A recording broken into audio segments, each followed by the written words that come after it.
Hey, what's up, guys? Sorry about that. I have no idea what just happened. I tried to stream on schedule, had everything ready to go, all the social media, all the spreadsheets, RC car parameters dialed in. And for some whatever reason, my router just wanted to die. I tried to log into it to reset it, just a soft reset, and it wouldn't even let me log into it. So I had to hard reset it, reconfigure everything. So I do apologize, guys. Thank you guys for hanging in there, though. Today we're going to be setting up the Porsche 9912 here at Imola. It's going to be a little bit different than the other cars. The other cars have more.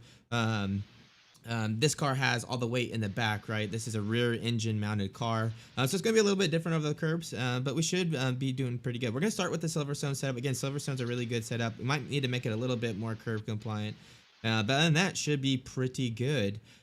We are going to be showing off the new version of RST today too. I got the mini maps in and some of the car parameters, so I should be able to use it. Andrew pulled an all-nighter last night pretty much and was able to get pretty much all of the driver stuff in. There might be a few crashes. We're going to try to debug that while we test so we can get out onto beta for you guys. But I want to show you guys just so you can start getting really excited for it. It's a really awesome thing, but let's go ahead and get started.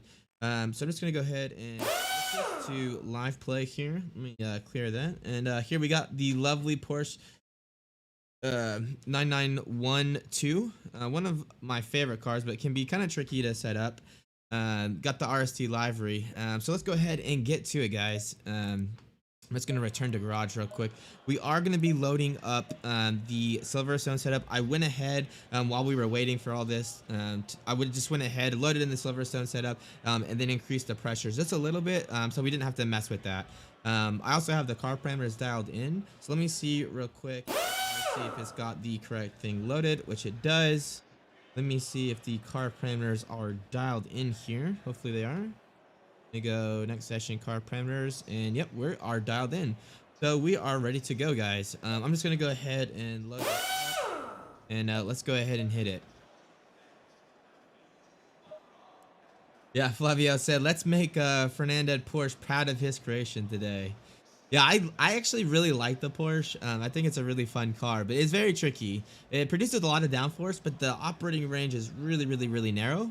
So it can be a little bit challenging. Let's go ahead and hit it, guys. We're just gonna go ahead and start this car up. And I don't need to go slow here today. Already got the car parameters dialed in here, so it should be good to go.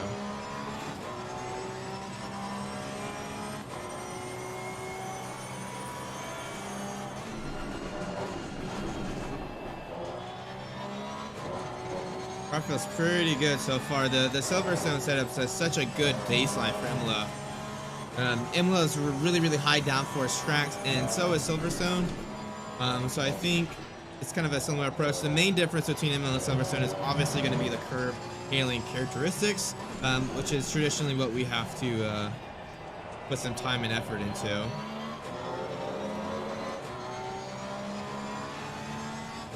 New Type said, add in that fuel adds more downforce. Yeah, so a lot of you guys that don't know, the Porsche actually has a fuel tank in the front of the car.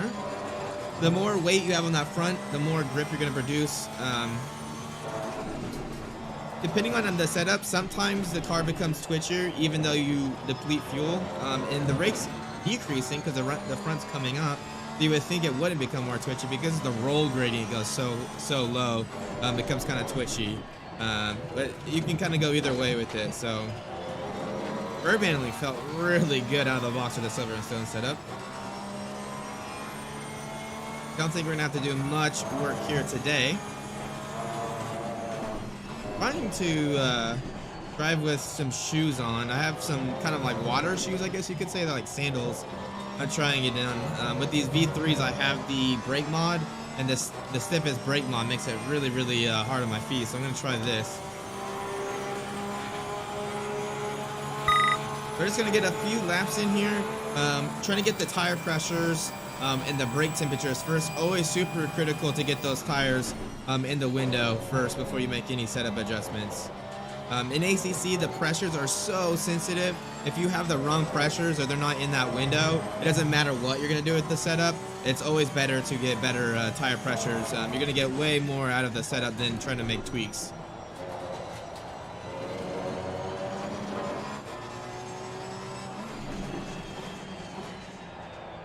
deep there. So far, the balance feels pretty good. Maybe a little bit steady state, a little bit of push there. Should be easy enough to change with maybe a little bit of rink. We'll have to see though. Turn up my volume here.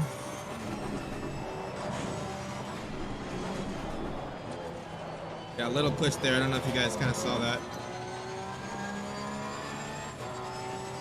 Love the sound of this car though. Absolutely fantastic car to drive.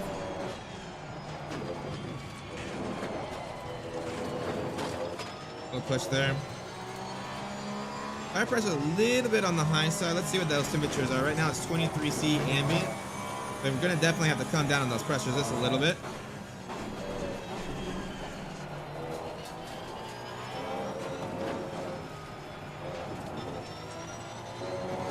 Bounce felt pretty good on the exit there.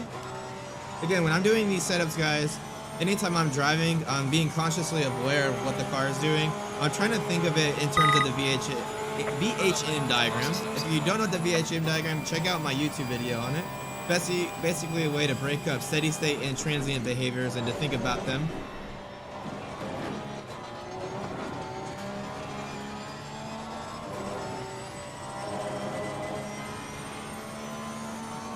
It feels a little bit slow. Feels nice, but the time is not there. I'm curious what the BOP for this car is here.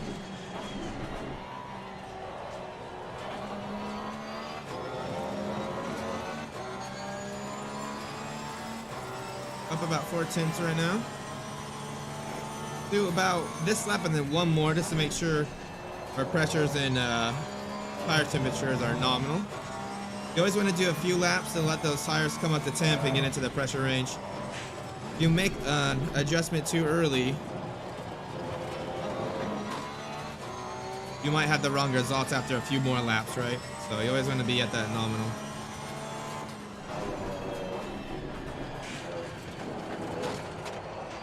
Curb handling is really good in the Porsche. It's kind of surprising.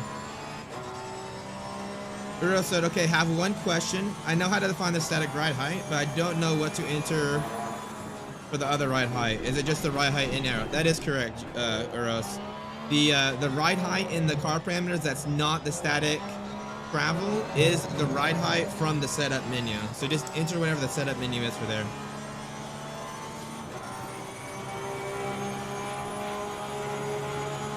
Epic, I didn't do the 12 hours of Silverstone charity race. So I did kind of watch Neil's stream and James' stream. It was pretty cool. It was really fun to watch.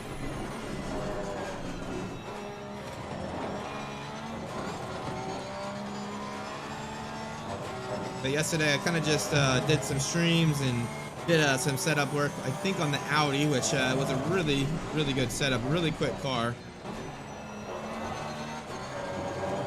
High-speed stability in this car feels really good.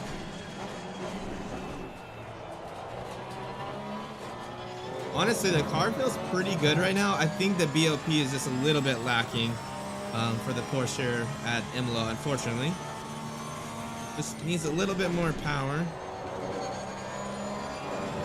A little bit of push there, not too bad though.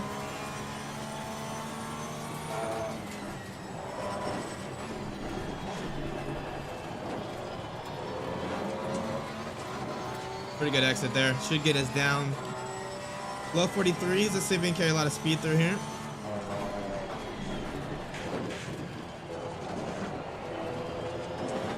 Oh yeah, there we go. There we go, guys. Yeah, Epic. Unfortunately, the manual's a little bit out of date. Beldor is working on an update right now. So hopefully we'll have that soon. But I do apologize that, like Flavio said, always join the Discord, guys. We try to help and respond to as many questions you guys have on the Discord. Just outside of a 42. But let's go ahead and look at the data, guys. So the very first thing I'm going to do again is look at those tire pressures and look at the brake temperatures. I want to get those pressures nailed before I work on anything else. The pressures can make a huge change in the balance of the car. So before I tweak anything, it's always get those tires in their window. Brakes make a big change too, especially with the brake bias. If you have rear brakes that are too cold, what's going to happen is they're going to be less effective initially, and then they're going to become more and more strong later into the braking as the temperature rises, right? So one thing that can happen is people will dial back the brake bias too far back because they don't have that bite in the beginning, and then near the end of the trail brake, they'll actually pick up a lot of oversteer because the brake bias is too far back and you're starting to lock up the rears. So to get that rear brake temperature right where it needs to be, is going to be a lot better. We're going to be able to set that brake bias, and what's going to happen is the consistency in braking is going to feel the same through the whole braking zone. It's not going to increase rearward lock as we get later into the braking zone, which can happen to some people if you're not paying attention to those temperatures. But let's go ahead and look at the RST data. So I got the car parameters already dialed in there, so I'm just going to look at lap 2 and lap 3. We already have some data here, but what I want to look at is temps. I'm going to go to ABS TMP. What ABS TMP is probably kind of confusing.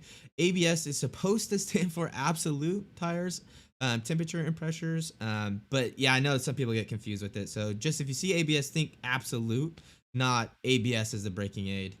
Um, Hey, what's up, Mohammed? How's it going, man? Welcome to the stream, guys. Again, thank you guys for joining the stream. It's always so much more fun. We have a live Q&A and we can kind of do this together.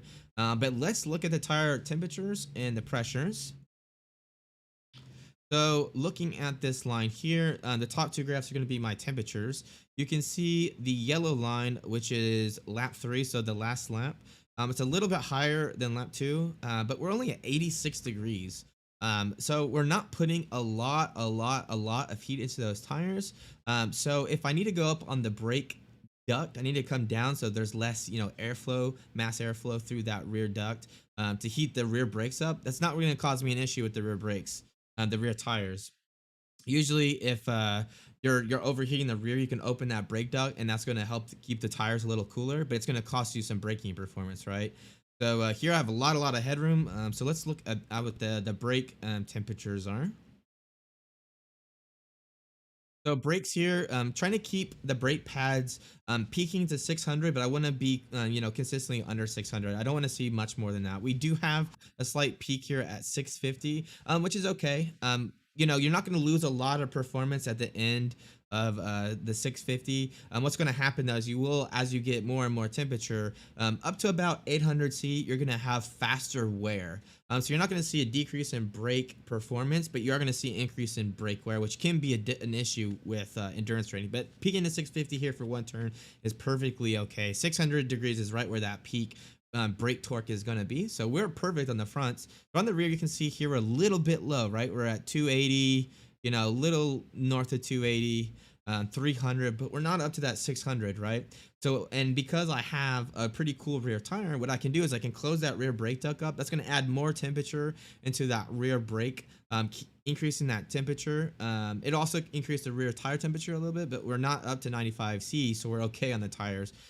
So that will actually give us a little bit better brake performance. So we will make that adjustment. We're also going to adjust the tire pressures here. So let me look real quick. I have a few comments on the chat. Epic said, "Where can I join the Discord?" Hey, you can go to racingsimtools.com. There's a Discord link in the top part right. Also, Flavio just posted a link there, so if you just click on that, it should be able to join. And then Uros said, "What about the rear brake temp?" Yeah, so the rear is going to be right around 600 C as well. There's not much of a difference between the temperature performance front to rear. So you really want to shoot there. And you could see, I don't know if you guys could see during the gameplay, when I was getting on the end of the straights, it was going kind of an ice blue color. That's the game telling you you're too cold. When I was peaking, it was, kind of a light green, light blue, which is this 280. I really want to see above 300. That's really where I want to be. 600 to 300 is really that sweet spot for the brake pad temperatures. So I'm going to, again, bring that rear brake duct down. That's going to add more heat to the rear tires, add a little bit more heat to the rear brakes, which can give me a little bit better braking. So we're gonna go and do that real quick. So let me just return to the garage. We also gonna need to make adjustments to those um, pressures. I think the fronts are a little bit high. So the front pressure was 28.1. I'm shooting for about 27.5, so I need to come about 0.6. So that's gonna be 1, 2, 3, 6, and then same here. And the rear was at 27.7, so I just need to come about 4, and then about 6 on the right. And then let's make that brake duct change. So on the front brake duct, I'm using 3. On the rear, I'm using 4. So I'm going to go down to about 2 on the rear brake. I think I'm skipping 2 brake ducts. I think I have lots of headroom. Again, if I was at like 93, 94C on the rear tires, I wouldn't want to go much more down on the brake duct because that's, again, going to add more and more heat to that rear tire. Some of that surface temperature gets a little bit of effect of having more airflow through the brakes, right? Helps kind of cool it down a little bit. Here I can close it up. I'm only at 88C on the rear, so a lot of headroom here. Because I am going down 2, I probably need to bring about another 0.2 or 0.3 out of the rears because as I close that brake duct, I'm going to see more pressure. And the reason why is you have to think when that brake pad is really hot, that heat transfer is going to go from the brake pad to the brake, which is then going to propagate to the wheel. Well, the wheel is on the inside of the tire, right? So what's going to happen is that wheel's going to get really hot and heat up the inside of the tire. Well, anytime you heat up the core temperature, you're going to have more pressure, right? So as you come down on that brake duct, you're going to expect more and more pressure gain. So I need to kind of come down just a little bit more here. And we're just going to take like 0.3 out. And let's go ahead and go on track and see what happens. Again, pressure is always first, guys. Always do your pressures first.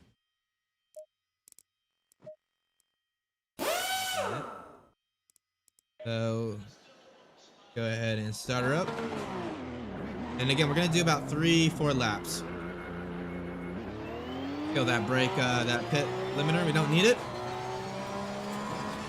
Love the sound of this car. It's such a cool car, I think. Very tricky to get it in the operating window, but it's a really cool car for sure.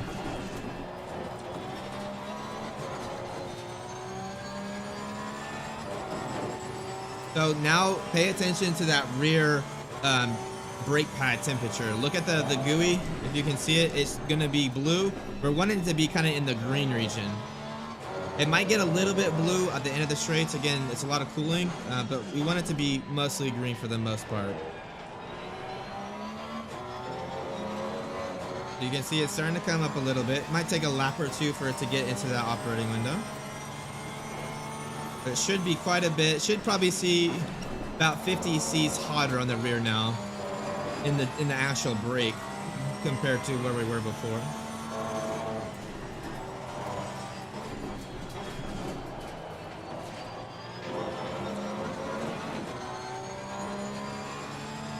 You can see it's starting to get into that green region.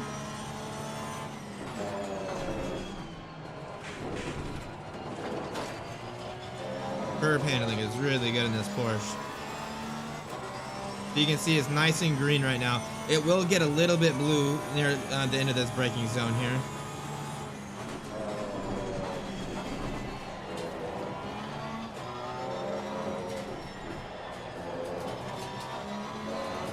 And then it'll get really, this is where it's going to cool down the most, is at the end of this braking zone up here.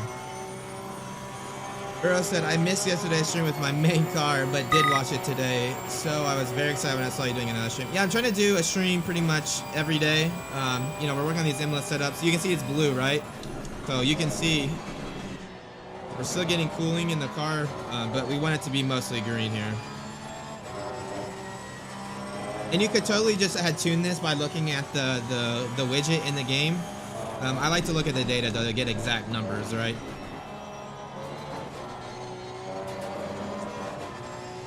But yeah, that Audi setup we did yesterday was a lot of fun actually. That car, you know, it takes a little bit of work to get it very compliant over the curves. Once you have it compliant over that curve, it is a really quick car. Hey, what's up, Fred Bull? How's it going, man? Hopefully having a good Sunday. Welcome to the stream. Just working on the Porsche 9912.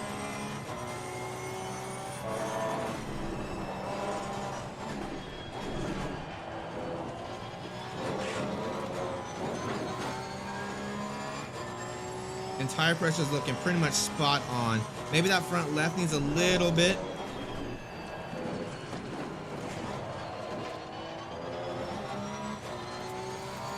Not too bad. They're pretty close. Again, I'm shooting for about 27.5 psi on the fronts. It's kind of the sweet spot, I think.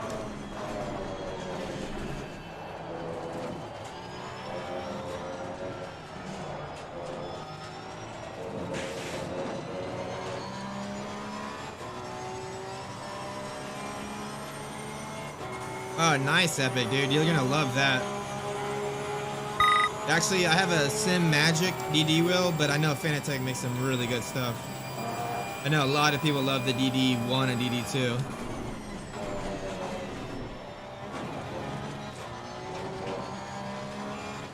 So I'm just gonna do another 2 laps. I'm really paying attention to how the car feels on corner entry and corner exit for the transient, and then mid corner.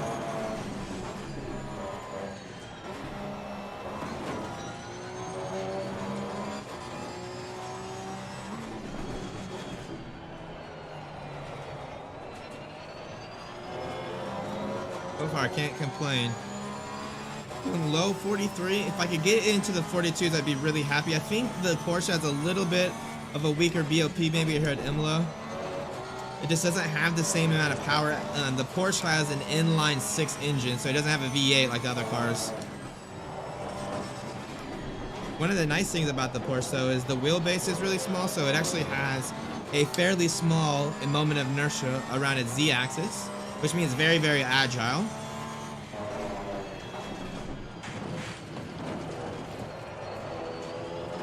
A little too much curve there.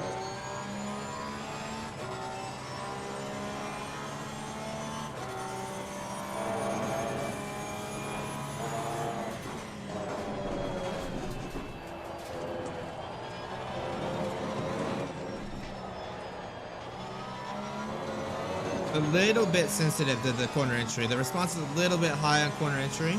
It's not too bad. It definitely feels a little twitchy to me.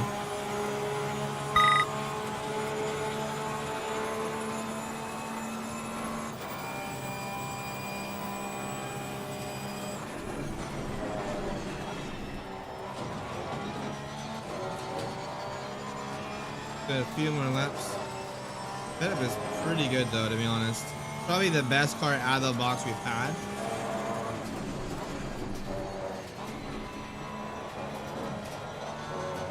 Little bit sketchy after the trail break there.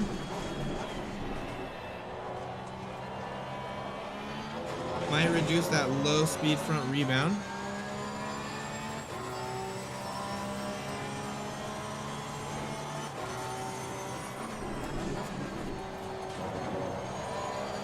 Come on.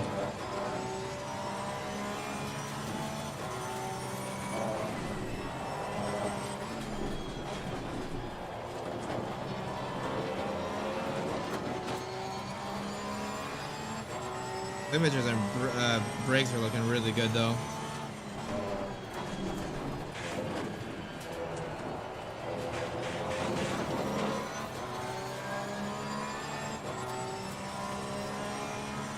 Yeah, we're trying to improve the user friendliness, that is for sure.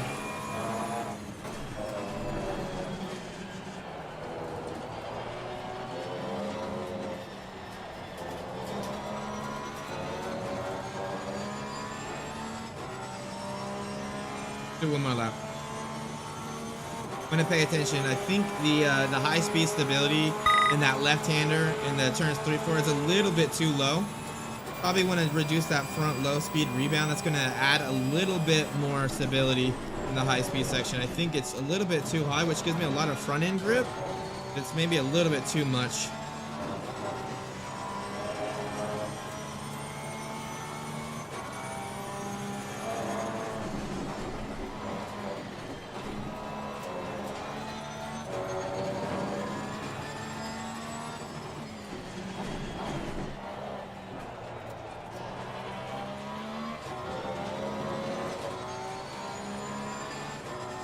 Oh yeah, the 2.5 will be a nice upgrade, man. For sure. Yeah, and like Flavio said, we have a lot of people in the Discord. It's like all we talk about is RST. I try to, respond as much questions I can, but sometimes it can be kind of hard. A little loose there.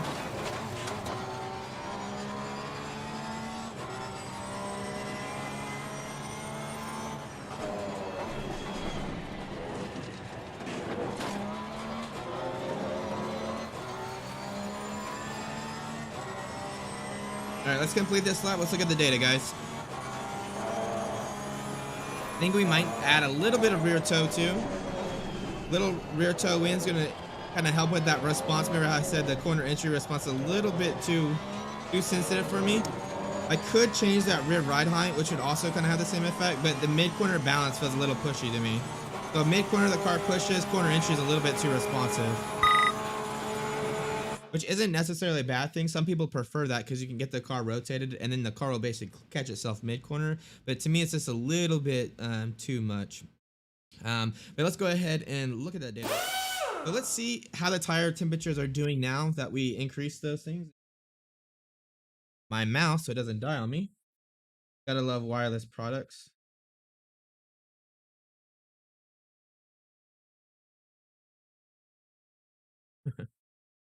Have you guys ever heard of the superposition law with USB?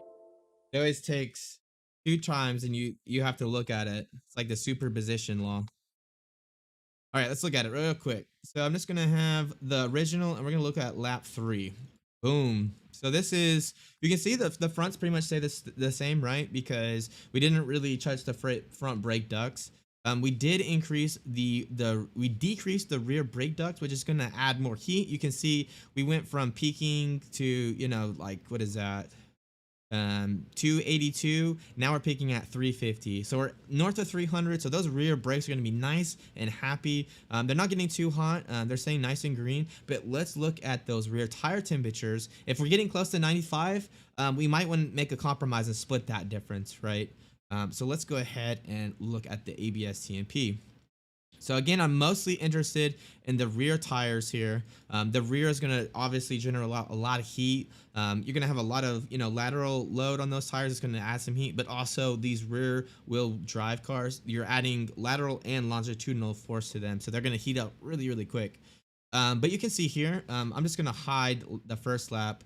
The second one, we're at 90, so we're still within that 95. Pretty much at 95 is when you really start to notice the balance change, the grip really starts to tank off. Lower than 95 is like kind of in the sweet spot. So right now we're only seeing 90, so we're perfectly in that operating window. And let's kind of look at that before, because I want to show you guys that relationship and that balance between tire temperatures and brake temperatures, right? You want to kind of balance those two and find that sweet spot.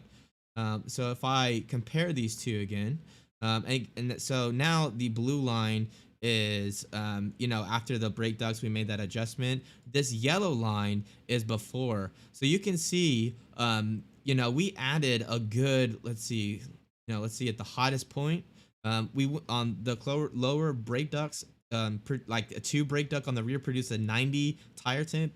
With a 4 rear brake duct on the rear, it produces an 86 rear tire. So we gained about 4 degrees Celsius on those rear tires. So brake ducts can be a really, really good way to keep those tires in the thermal window. The tires are definitely, you absolutely want to keep in the thermal window. If you have to make the decision between brake temperatures and tire temperatures, always, always, always make the compromise to give the tires what they want. The brakes that you also want to evaluate, but the tires are absolutely critical. But you can see here now we're pretty much happy. So I'm happy with the tire temperatures. I'm happy with the tire pressures, and I'm happy with those brakes. So now let's begin analyzing the setup. So again, when I was doing, some laps, I'm thinking about how the setup is changing. What's corner entry feel like, what's mid corner feel like, and what's corner exit. Corner entry and corner exit are going to be your transient behaviors. Mid corner is gonna be your steady state, right? So we want to kind of think of those differently. And for me, what was happening is when I would rotate the car, if I was a little too aggressive on the input, it would kind of rotate a little bit too much for me. If I was, really precise, I didn't really have that issue. But if I was being a little too aggressive, I definitely got a little bit of oversteer. So what that means is that the corner entry response is a little bit too high. Steady state response felt a little pushy to me. So when I hit that apex, it kind of pushed out. So it was kind of a cool balance. I'd get the car rotated and then the car would push mid corner. But what I would rather have is a much more neutral corner entry, which I can be a little bit more aggressive with the steering input, a more neutral mid corner so I don't push out. And then corner exit felt really good, so I'm not really too worried about corner. So I really want to improve that corner entry and that mid corner balance first. So what I'd like to do is think about how can we, decrease corner entry response. Well, ACC is very, very sensitive to ride heights. So I could decrease that rear ride height. That's going to give me a little bit, less response on corner entry. However, because all the weight on the Porsche is in the rear, that's going to hurt my curb handling compliance over the final chicane, right? Which is really, really important for this game to absolutely nail. So I'm actually going to make a tweak to the rear toe. I'm kind of curious to see where we're at the rear toe. If I add a little bit of rear toe, that's going to add a little bit of stability. It's going to take out a little of that corner entry response. So I can be a little bit more aggressive on there, and I'm not going to decrease my travel for the final chicane. So we're going to give that setup a go, and see how it goes. Again, trying to make 1 or 2 changes at a time. Don't want to make a lot of changes. A system has a lot of different effects. So if you make one, you're going to affect 2 other things. So you just kind of want to take a logical approach here. If this makes the corner entry feel a lot better, I'm going to start focusing on the mid corner balance. I'll probably have to increase the rear ARB or decrease the front ARB to get the response where I want, that mid corner balance where I want. So we'll have to see. So let's go ahead. I'm going to look at the setup real quick. I'll load up 0.1. What I'm going to do is let's look at the rear toe on here. So right now we're using about 0.14 rear toe in. I'm going to go up just a little bit. Let's go up like 3 clicks to 0.17. Again, adding more rear toe in is going to add some centerline thrust to the car, which is going to add some stability here. It's also really good for corner exit traction. It will definitely increase those low speed corner exits. But we're going to make that change. That should give me a little bit less of I'm going to have a little less response corner entry, which is kind of what I want. And let me look at the chat real quick. A lot of good conversation going on here. If you guys have any questions or anything while I'm going through this, please let me know. Hey, Mohammed, I already did the Ferrari Evo. I don't know if I did a stream with it. If it is, it's going to be on my YouTube playlist under ACC Live Setups. But I already have done it, and it is an absolute mega car. It's going to be in the Imola Setup pack. So you guys will have to, look at it there. But it's a really, really good car here. Again, the aerodynamics on the Ferrari Evo are really, really strong. Imola is a very dominated track by downforce, so it does really, really well here. One thing I want to look at too, I made that rear toe adjustment. Let's look at some of the damper histograms here too. I'm just kind of curious to see what kind of balance here. So a lot of people, they'll look at the histograms and they'll say, I need perfectly symmetrical histograms, and that's a good place to get. It means you're spending a lot of your energy, and bump and rebound are going to be the same. That's not going to be where you're going to end up. You want to tailor those dampeners to give you the transient behavior that you need. So what I use the histograms for is I try to see if what I see in the histogram confirms what I see on the track. So again, remember how I said corner entry, the response was really, really high. If I look here, you can see I have a little bit of a rebound bias. So I have it highlighted on the 0 node here, and you can see on those rears, the peak is shifted to the left a little bit. It means I'm spending more time in rebound than anything else. So the rebound dampening is really, really high. So what does that mean? It means in high speed corners, I'm keeping that rear lower to the ground for longer. So the rear diffuser is going to be more efficient. It's closer to the ground, so it's going to have a better seal off. And we're going to be losing less air to the side. But in low speed corners, it means I'm unloading that rear tire faster mechanically. So I'm going to have a little bit more corner entry response here. One thing I do want to be careful with, though, is let's think about the final chicane with the mass, right? So if you do not have enough rebound dampening, the rebound, when you compress the spring, you're saving that energy from the compression in the form of a spring, right? If you had no rebound damping, that spring is going to excite and extend really, really quick. Well, that can add like a trampoline effect. We can use rebound dampening after we go to a curb to slowly dissipate. You actually see this with a lot of rally cars at tracks where there's a lot of jumps. They'll have a fairly light compression dampening and a lot of rebound dampening. And what that does, it keeps the car from kind of trampolining after a jump. That's kind of a similar concept we want to kind of think of here at Imola. So I want to try the toe effect first. Let's see if that improves it. I have a good suspicion that it will, but if it doesn't, I'm gonna try messing with the rear low speed rebound dampening. One of the things I'll be really careful of is how does that affect the final chicane behavior though. Again, when you're making these setup things, you have to think about when you make an adjustment, what all areas is that going to affect everything else, right? You want to always be thinking of primary and secondary effects so that you can make sure you make the best decision. The best setup is one that's going to make a good compromise in all areas, to give you the best total sum. Fred said, when you are too sensitive like now, but understanding on exit, what would you prioritize and should be your choice of element you would work on? Yeah, so that's really good question, right? So you know how I said corner entry, corner exit are both transient behaviors. Mid corner is steady state. And one thing that you can really think of is anything that affects steady state will also affect transient. There's some things that we can change in transient that won't affect steady state, and dampeners are a really, really good example of that. At steady state, the car's not going to be rolling, so your dampener should have a very minor effect. There might be a little bit of effect still if it's kind of bumpy and things like that. But most of your dampeners are working corner entry, corner exit. If I was pushing on, or if I had understeer on corner exit, you have to think on corner exit, all that weight is shifting to the back, right? So if I increase my rear low speed bump dampening, we're gonna allow that rear tire to load up quicker, which means we're gonna have a little bit more rotation. So if mid corner and corner entry felt good, but corner exit felt bad, and I wanted to keep those behaviors in other places, I would change that rear low speed bump dampening. I would probably increase it to get a little bit better rotation on out of the exit. But yeah, let's go ahead and make this tweak. I'm really wanting to see what the dampeners here. Okay, so we do have a lot of rear dampening here on the Porsche. I'm using 13. The Porsche uses a slightly different dampening here. I'm just gonna experiment here. Let's make 2 clicks here. See how it affects the the histograms, but also how does it affect the final chicane exit.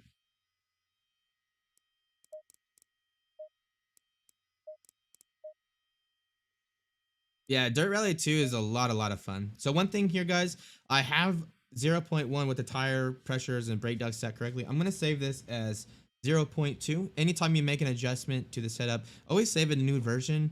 It's always a pain if you go down a rabbit hole and it doesn't work out and you want to revert your settings. I've done that so many times. Just easy to save another version. And we're actually gonna change that name in RST. So if I come to RST, gotta pull it up real quick. I can actually change the name of the session. So if I just click on the little pencil icon, I can give it a session name. So I'll say brakes and pressures. And I'm going to call it baseline because this is more or less the baseline, right? We haven't really tweaked with the setup previously. I'm going to save that, and you can see it's actually going to rename that so I can have an indication. One thing is I don't need to change the next car parameters. I haven't made any adjustments to spring rates or ride heights or ARBs. So I don't need to make an adjustment here. I can just use what I have been using. Again, these are mostly used for the load graphs. To be able to calculate the loads, we basically add up the effect from each component. So we need to know the stiffness of each component. But we're going to keep it steady here. I did say mid corner, there was a little bit of push, so we're probably going to increase this rear ARB just a little bit. But for now, it's really good. So we're just going to leave it here. Let's go ahead, go back on track. I'm going to make sure one thing I constantly do is forget to change the tire set. Yeah, so let me just show you guys real quick.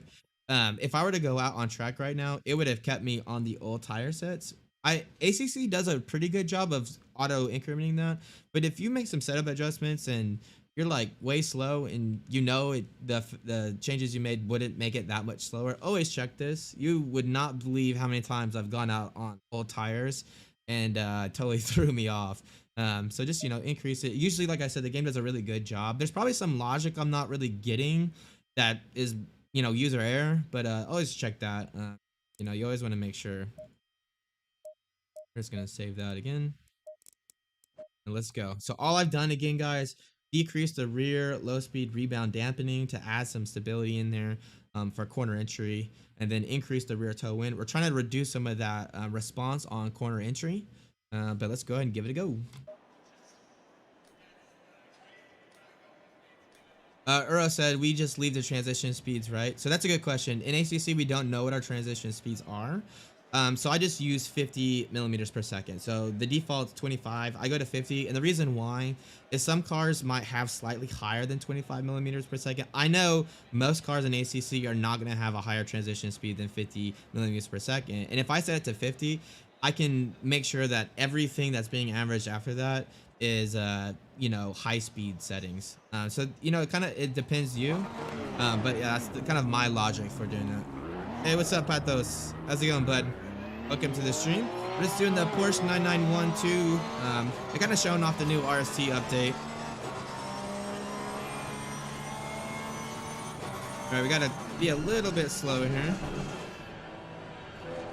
I would encourage you to use 50. So you have to think, you know, you know what those transition speeds actually affect in the data. They actually don't affect anything in the damper histogram in terms of shape. What they affect is those, on the damper histograms at the top, there's some text. And it's telling you what the average low speed dampening speed is, the average high speed dampening speed is for both bump and rebound. That's what those transition speeds are used for, is when I average it, I need to know at what point it goes from low speed to high speed. So all you're doing is when you increase that number in the car parameter, it's not going to affect the shape of the damper histogram. It's just that note above the damper histogram. It's basically going to be changing the range of what you're averaging for the low and high speeds. So it's probably one of the lesser important car parameters, but if you're using those numbers to kind of guide you about, you know, what your low speed and high speed dampening ratios are, then yeah, you definitely need to enter those. And I would always encourage, you know, 40 to 50, but it's up to you personally. Just know that's what they do.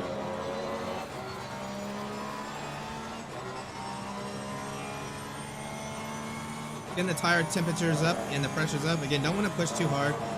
In the beginning, before the tire temperatures come up, if your core temperatures are too cold and you push the car where the surface temperatures of the tire are high, that temperature delta between the core temperature and the surface temperature is what actually causes graining. So the harder you push, you can grain them more and more. Well, you can push really hard on the outlap and totally screw up your full stance. So just kind of take it a little bit easy. Don't want to scrub the tires too much. We're pretty much at the temperature now. Pressure's a little bit low, so we'll be a little bit cautious here, but we can kind of push a little bit harder now. And Epic Sim Racing said, what's my favorite car in ACC? So I think my absolute favorite car is going to be, oh, that's a hard one. It's either going to be the Lamborghini Hurricane Evo or the Lexus RCF. I love the Lexus RCF because the weight balance and the way the aero center pressure is, it loads the tires up really nicely front and rear. So you don't, you know, the fronts aren't too cold and the rear's too hot. Like you have some issues with some of the cars. It's literally almost perfectly symmetric. So for endurance racing, it's really, really easy to keep those tires in the temperature window. The Hurricane's my favorite mid-engine. It has a more conservative aero package than like the Audi and the Ferrari Evo, so it really jives with me, but it's a really, really fun car to drive. Oh crap, I was looking at chat.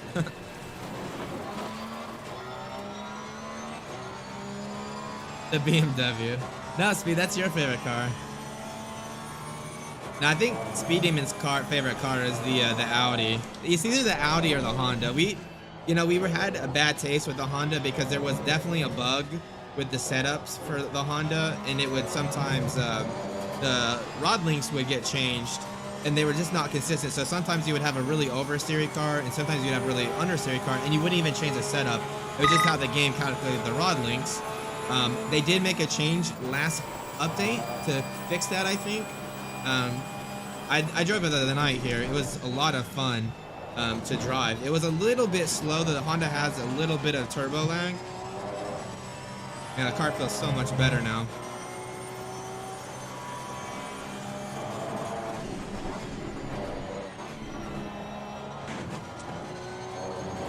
Much better. Oh no. A little too hard into the braking zone there. But a little bit of a diff on low. You can see, so important to have stability in the setup though. I lost the rear, but I could hold it. And a lot of people, they don't have enough stability in there, and they lose the rear and they just can't catch it.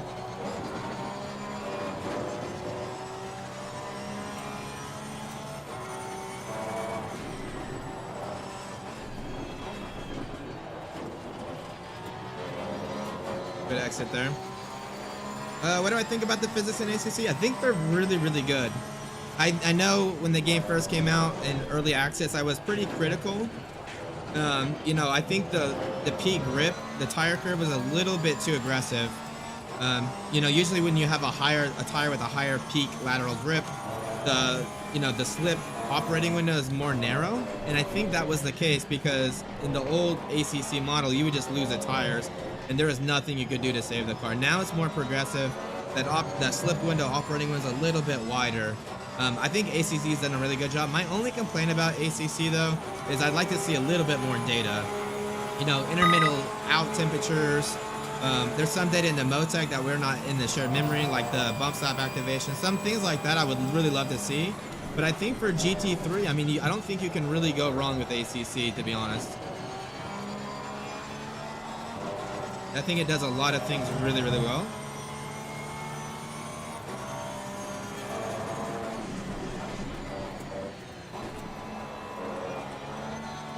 Yeah, so corner entry definitely feels better, but you can definitely see I'm getting a little bit of push mid-corner.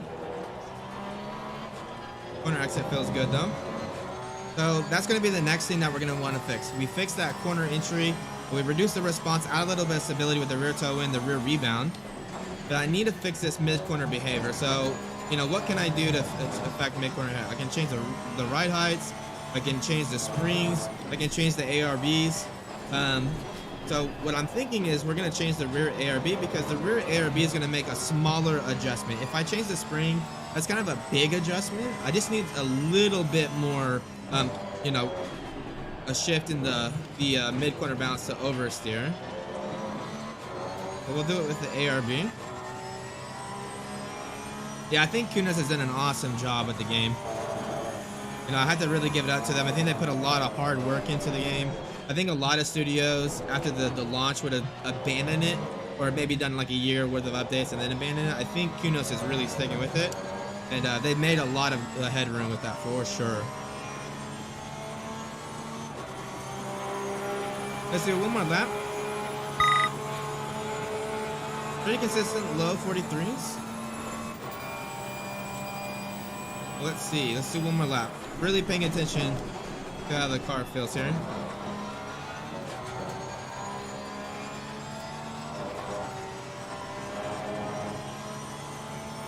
Dipping in the 42s here.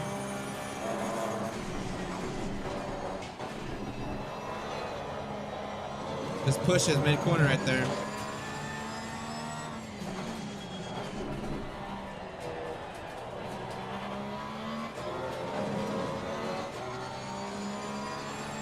.42 now.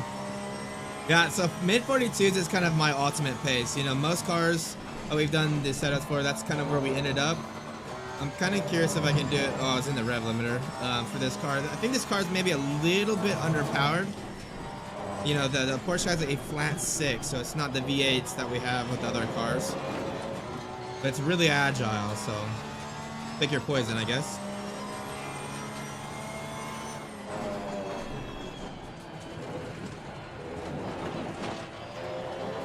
A good exit there.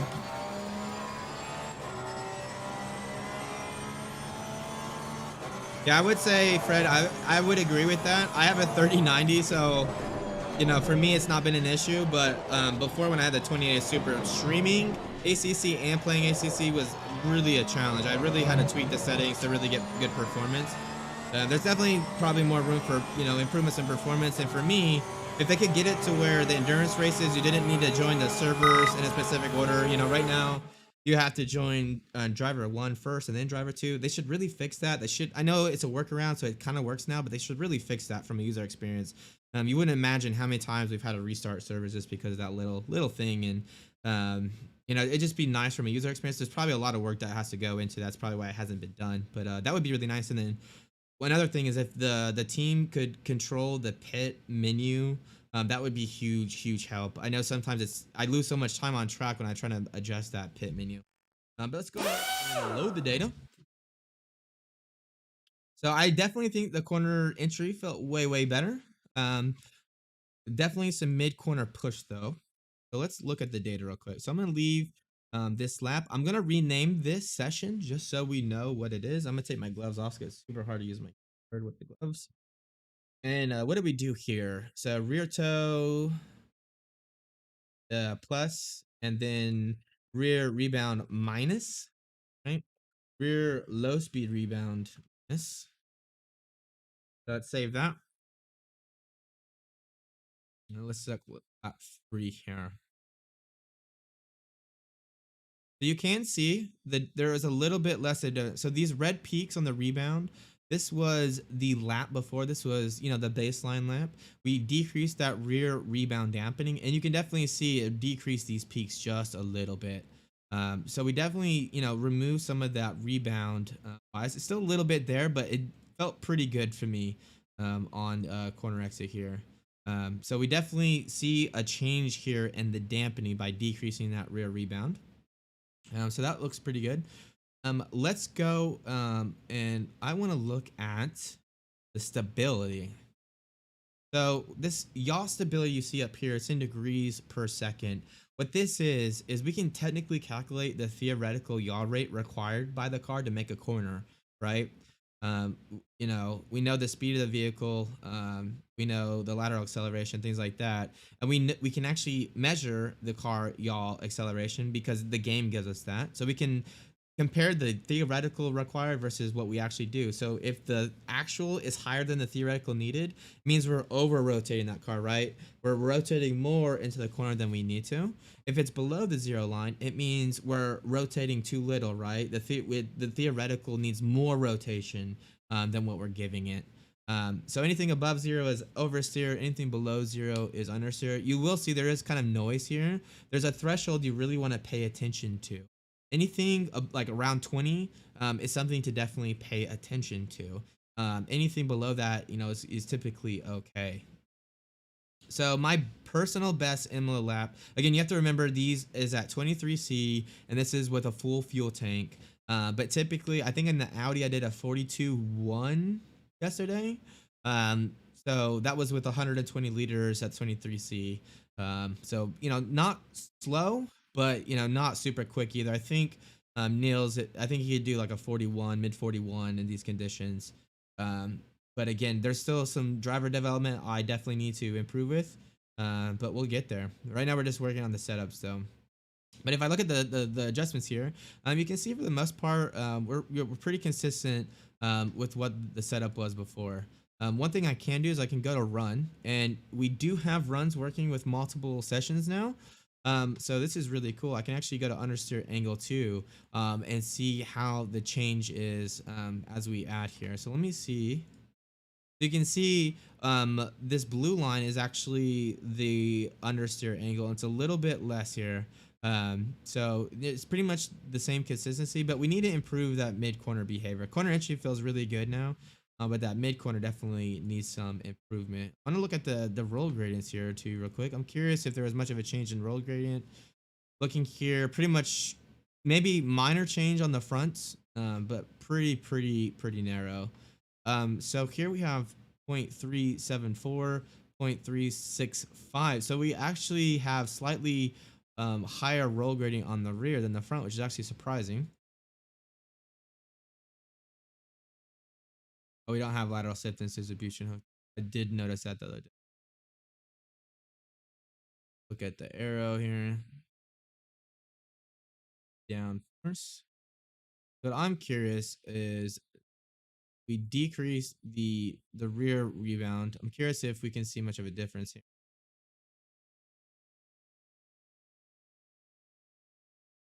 You can see here on the exit with the more rebound, you can see these oscillations here. Um, we had a little bit, some pitching action here. We kept it a lot more consistent after the rebound change here. Where else is pretty? You see these oscillations. Anything we can do to keep those lines a little bit more flat definitely helps with the C. Show you that. So here you can see with this, you can see with the red, it's like kind of all over the place. That means the car's gonna be very pitchy. It's gonna be very sensitive. on the downforce here, it's a little bit better. That's going to be a huge improvement there. I'm going to look at the brake bias too. So the place that I was noticing the most corner exit understeer basically was the exit of turn 4. So I'm kind of curious to see. So we are getting into the traction control a little bit. You can see that like right here by looking at these. See how it's like really jaggedy? That's the ignition killing the drive on the rear speed here.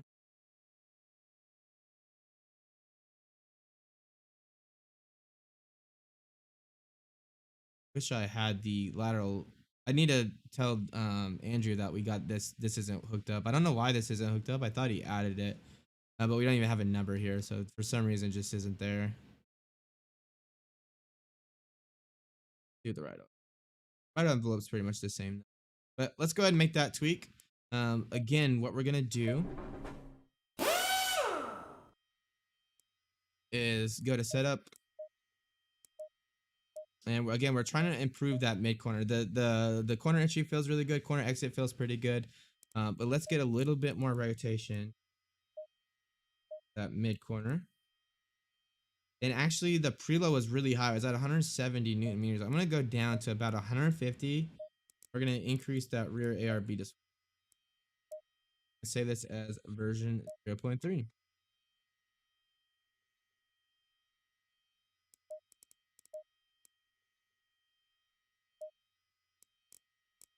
Rest the setup here.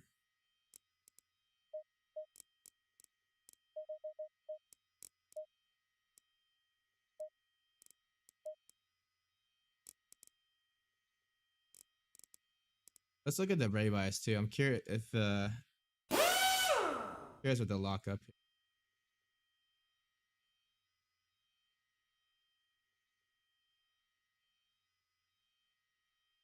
You can probably go a little bit further on the brake bias. Let's look at the other turns here.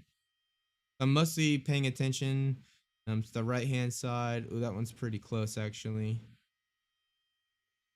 3. This is a left hand turn, so the right speeds. Actually, we're pretty much spot on with the brake bias here. Look at the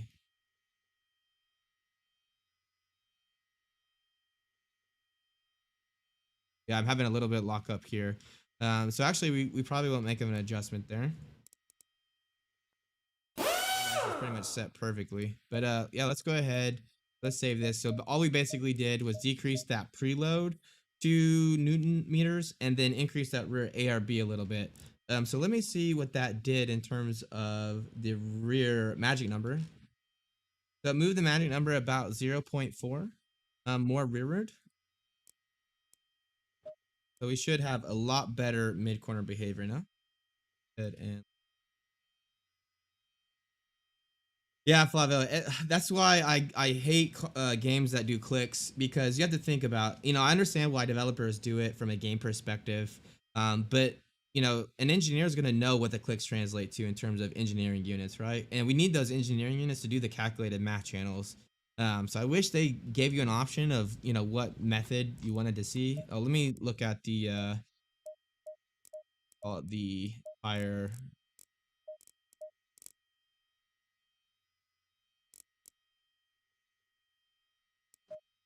Yeah, I had the wrong tire set again. Whoops. All right, track temp's coming up just a little bit.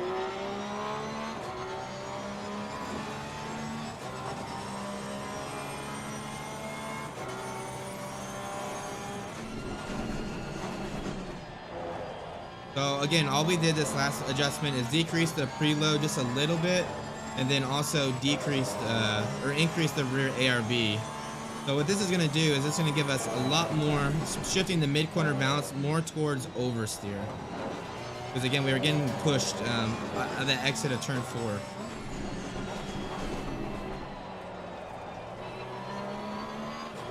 It feels so good though. How do you see the tire they're looking up? So you look at the differential, you know, the graph there is called wheel slip. What it's doing is it's measuring the rotational velocity of the tires, turning it to a linear velocity, and then we're comparing that to the vehicle speed velocity. So it kind of gives you a good indication if there's lockup or not.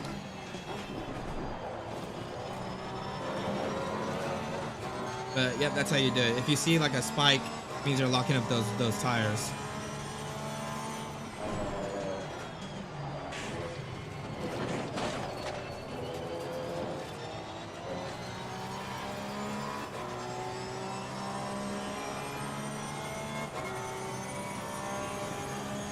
Alright, temperatures, pressure's looking good. Yeah, PC2 had the best setup menu, in my opinion.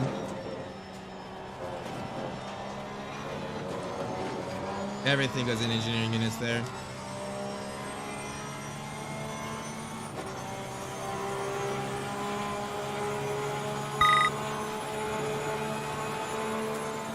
Alright guys, let's do it.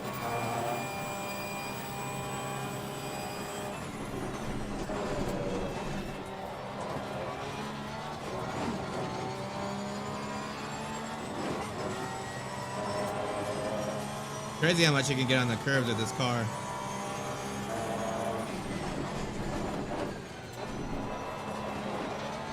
Much better. Didn't really gain much time, but that felt really good.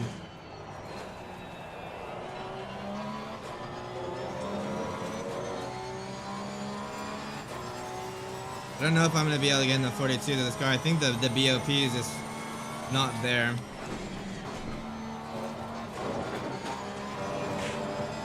We'll see though.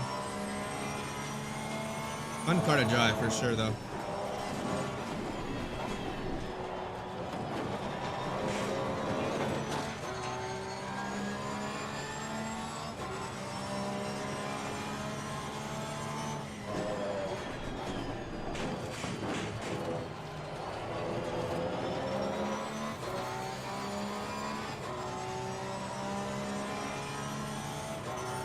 I can do it.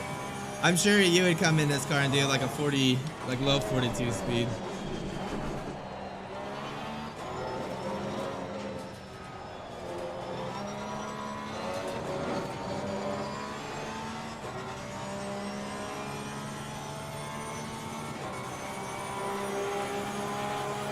Look at that. Pretty much flat with the time before. Alright, let's do it.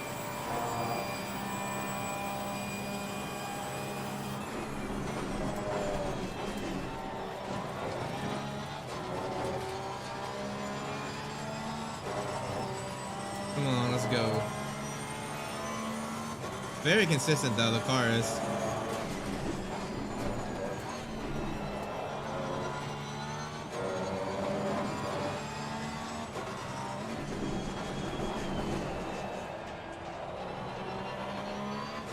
A little deep on the brake there.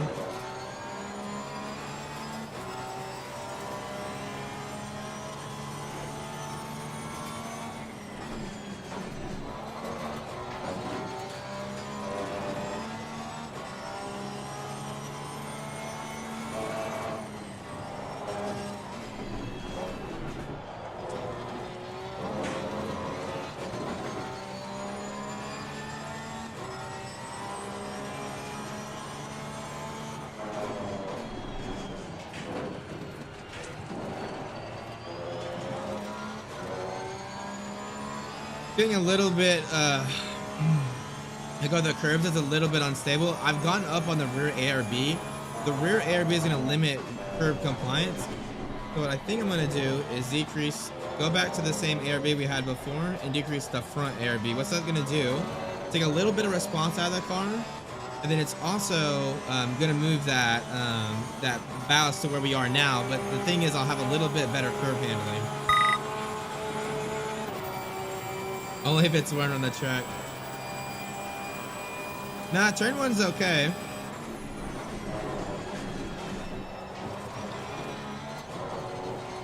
Until I do that.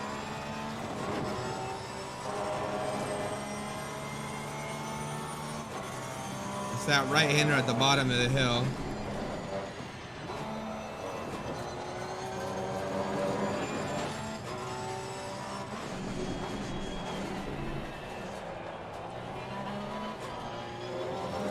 There we go. There's a 10th. And mid corner felt a lot better. Tire press a little bit high on the rear.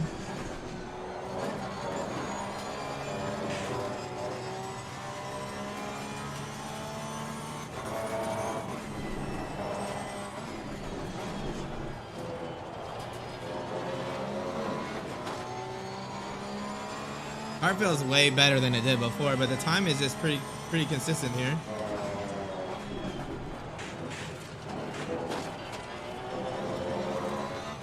That's a really good exit.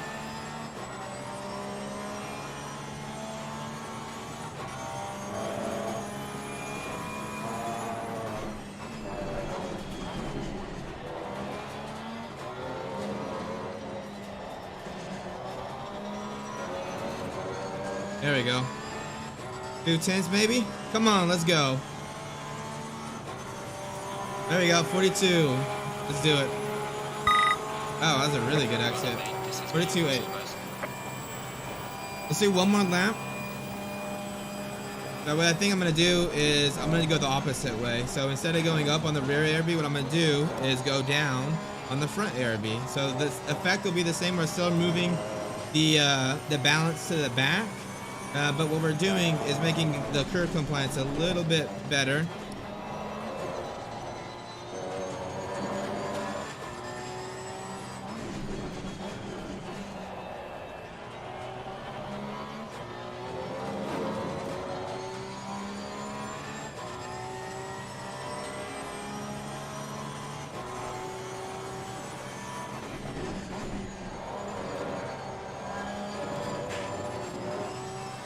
I don't know how I found another 2 tenths, but whatever.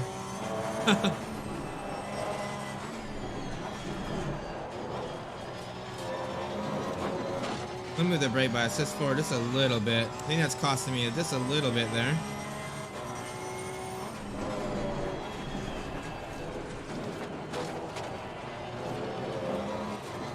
Then he does a curve like that just fine. Still think we're going to be a little bit better off by going the opposite direction.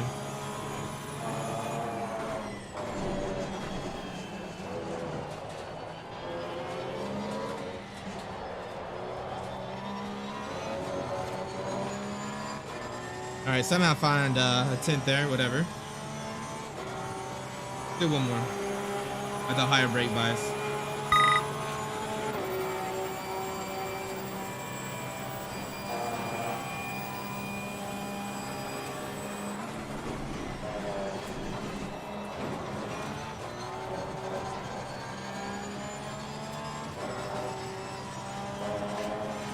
Really hustling it through turn one gets you a lot of time, apparently.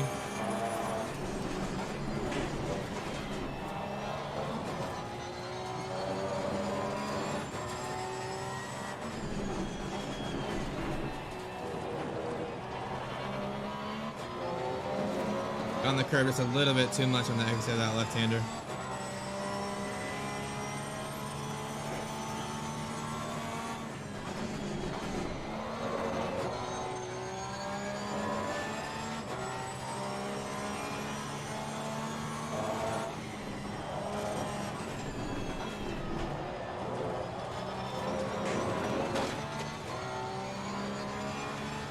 Hey, see you, Fred Bull. Thanks for joining the stream, man.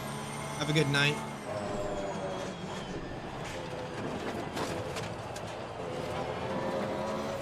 That was definitely would have been invalidated.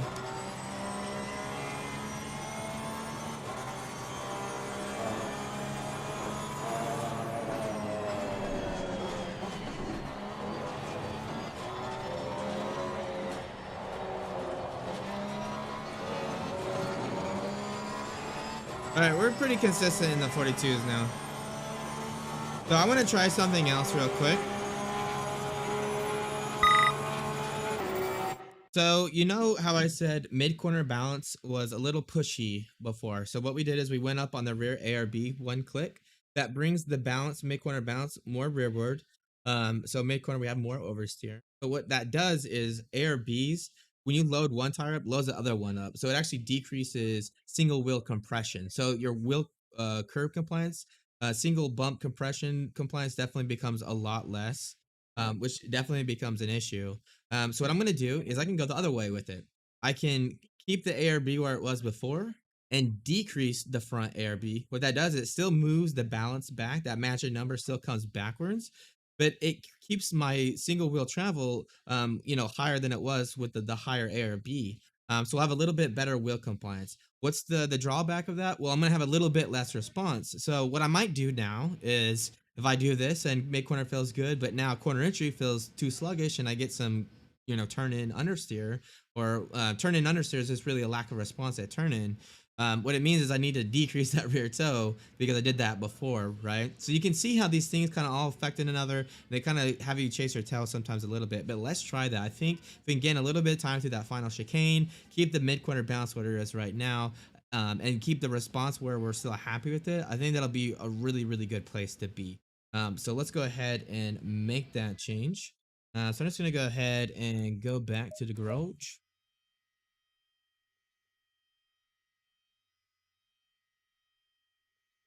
Take a peek. So I want to take a peek to see, where did I gain that time? So there's no time.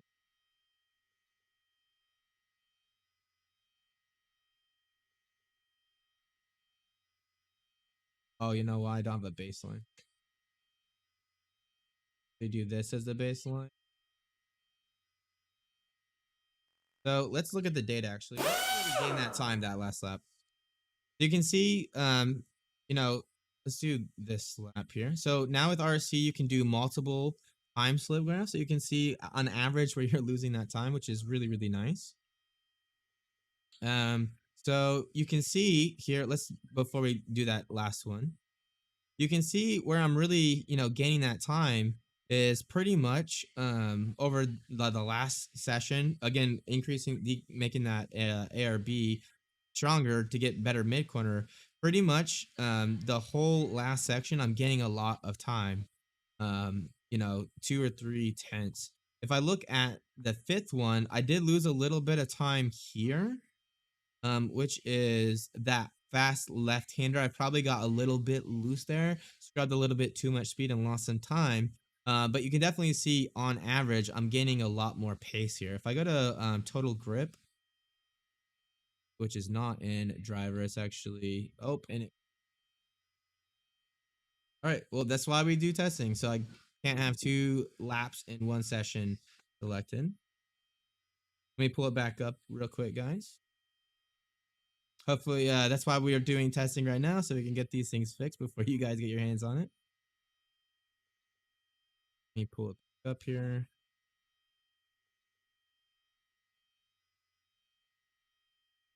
Sure.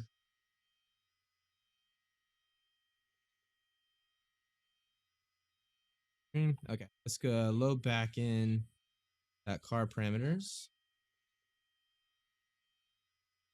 But we could definitely tell from the data before we were a lot quicker with having a farther back lateral stiffness system, right? Increasing that rear ARB definitely gained us some time. So what I want to do now is let's load this up. I'm going to load these car parameters again. So new type said, so are you going for more stability to get the right amount of wheel compliance? So what I'm trying to do is move remember I said mid corner, we were pushing, the car had a little bit of understeer mid corner. I'm trying to move it back to have more rotation. But when I did that, it killed the wheel compliance over the final chicane, right? Increasing that ARB makes you can't load up one side as much.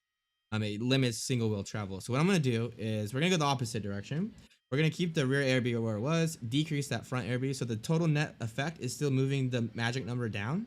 But now we keep that single wheel travel where it was before. So we have a little bit better wheel compliance. Again, we're trading wheel compliance basically for response, which is probably okay. So I'm just going to go ahead. We're going to save this real quick. And then what I'm going to do, so I'm going to pull up my spreadsheet that I have here. So before 5.5 had a magic number of 1.4.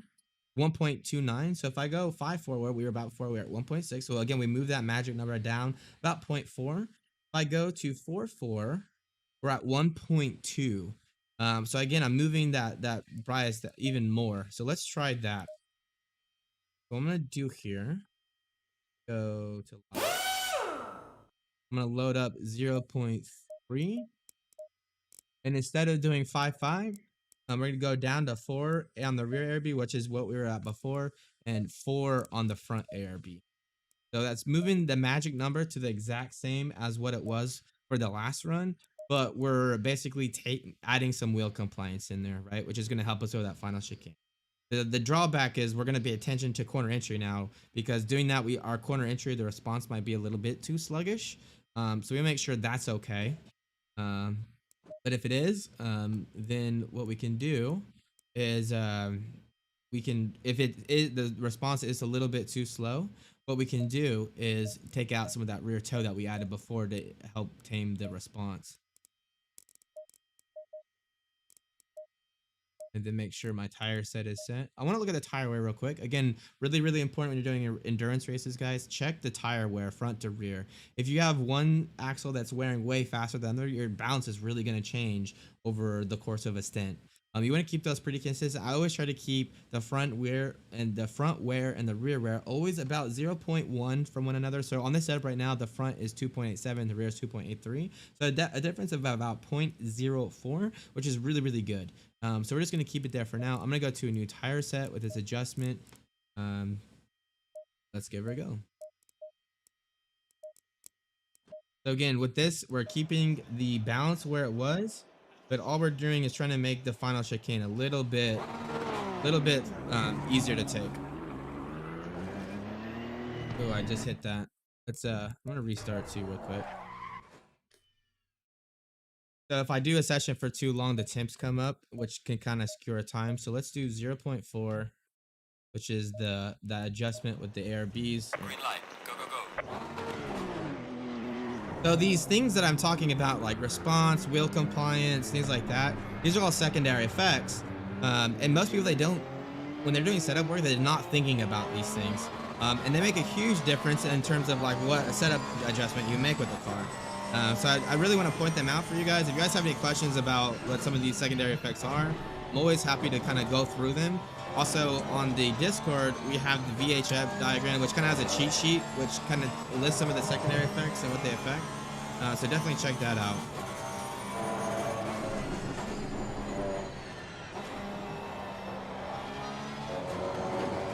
So again, we're trading response here for a little bit. Yeah, balance feels really good. Mid corner feels awesome. The entire, we'll hold our judgment till the pressures come up.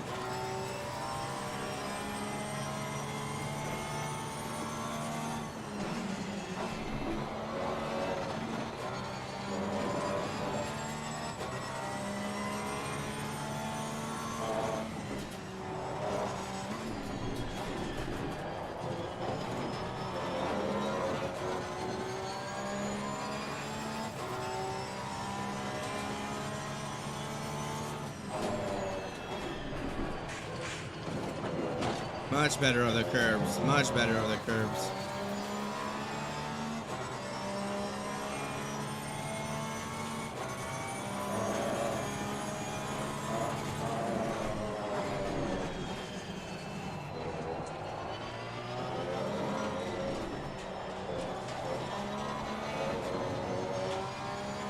Alright, tire pressures are coming up into the window now. Let's see what we can do here. So our fastest time before was like a 42.9, I think. So we can beat that here. Come on. Need more power.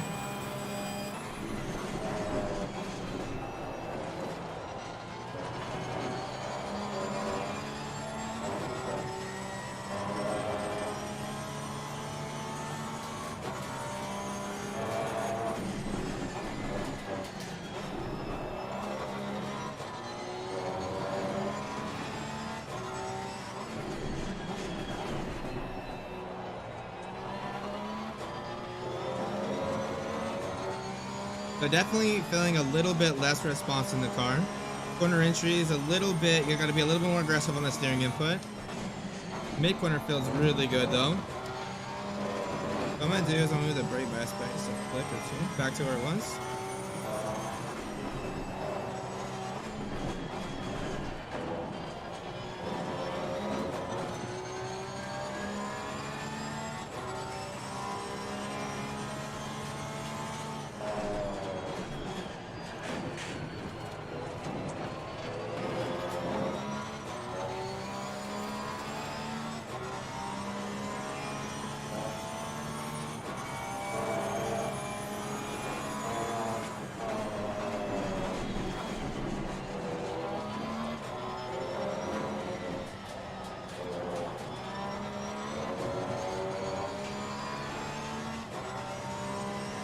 I definitely like the wheel compliance over the final chicane more now.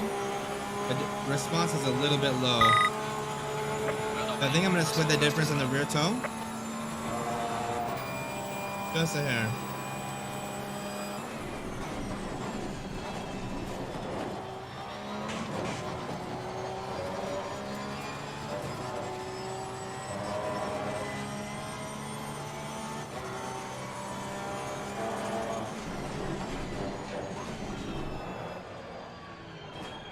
Alright, let's go and do it.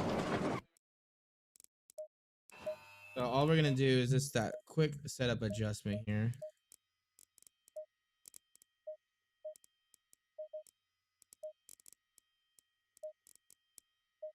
Take one click of rear toe out. Rear toe is incredibly sensitive.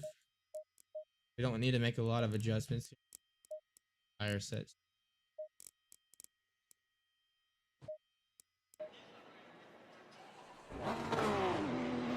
So all I did was take some rear toe out and add one click of rear rebound dampening. So what this is gonna do is give me a little bit better response corner entry.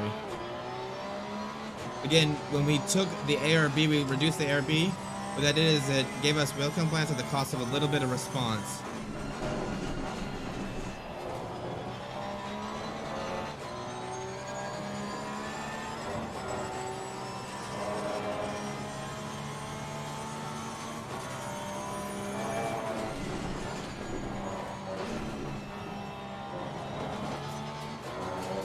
Oh, sorry. Sorry about that, guys. Thanks for letting me know speed. Fired as a streamer. Thank you guys for tuning in with me today, though. Really appreciate all the support. Always love hanging out with you guys. Always a lot of fun.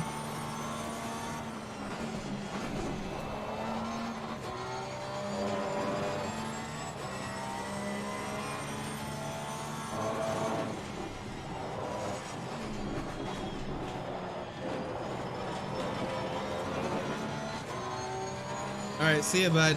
Thanks for tuning into the stream, man. Have a good night.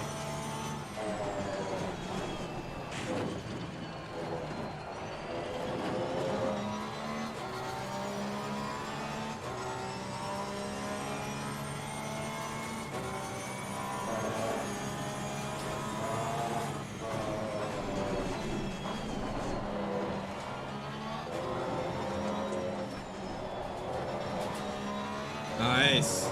That was really nice.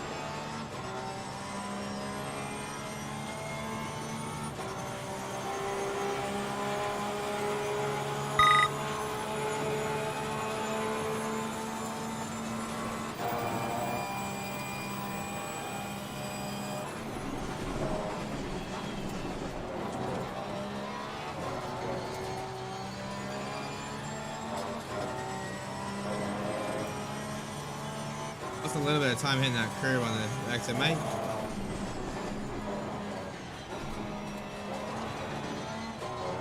There we go, nice. Get to take turn one okay now?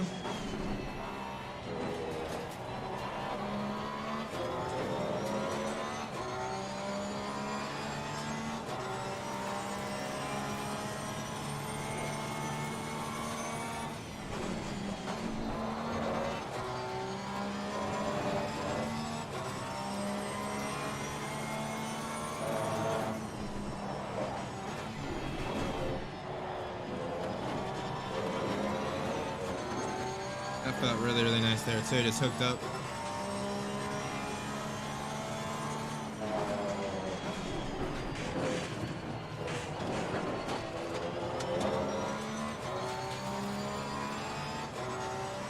Alright, let's see what happens if I can take turn one without hitting that inside curve. Hitting that inside curve kind of unsettles the car.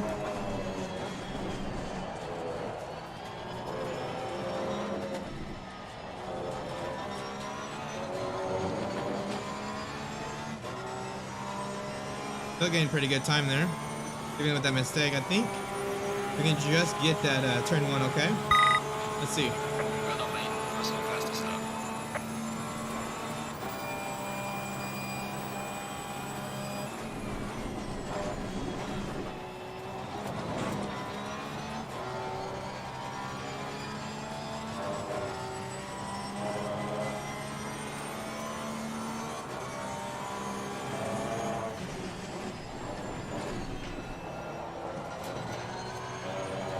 Nice.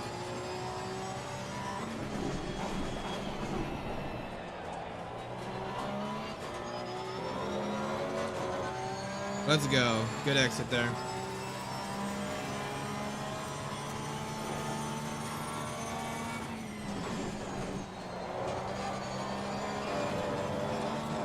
Oh, I just went a little bit wide there.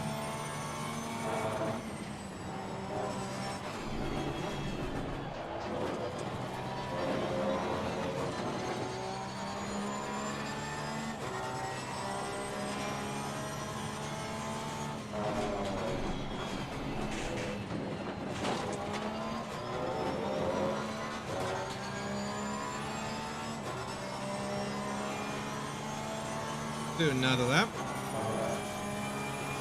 think this is a really good setup. I can just get turn one right.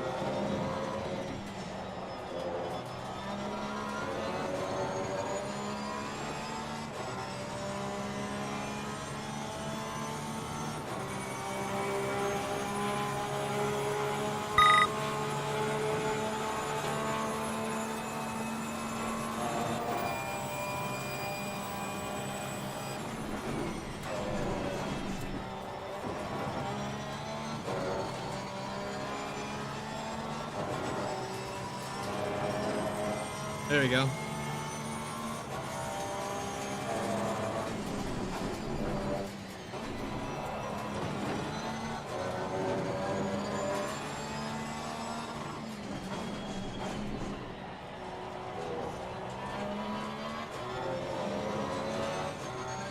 Come on, let's go.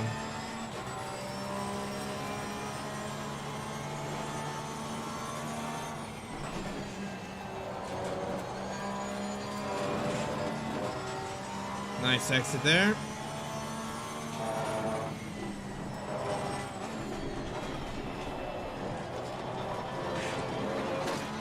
Ooh, that was really nice. A lot of speed through there. A lot of mid-corner speed.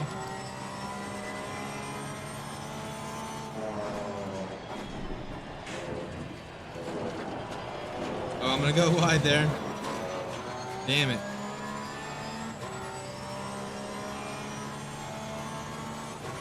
I want to look into the turn one behavior. I'm getting a little bit loose there. I'm not sure why.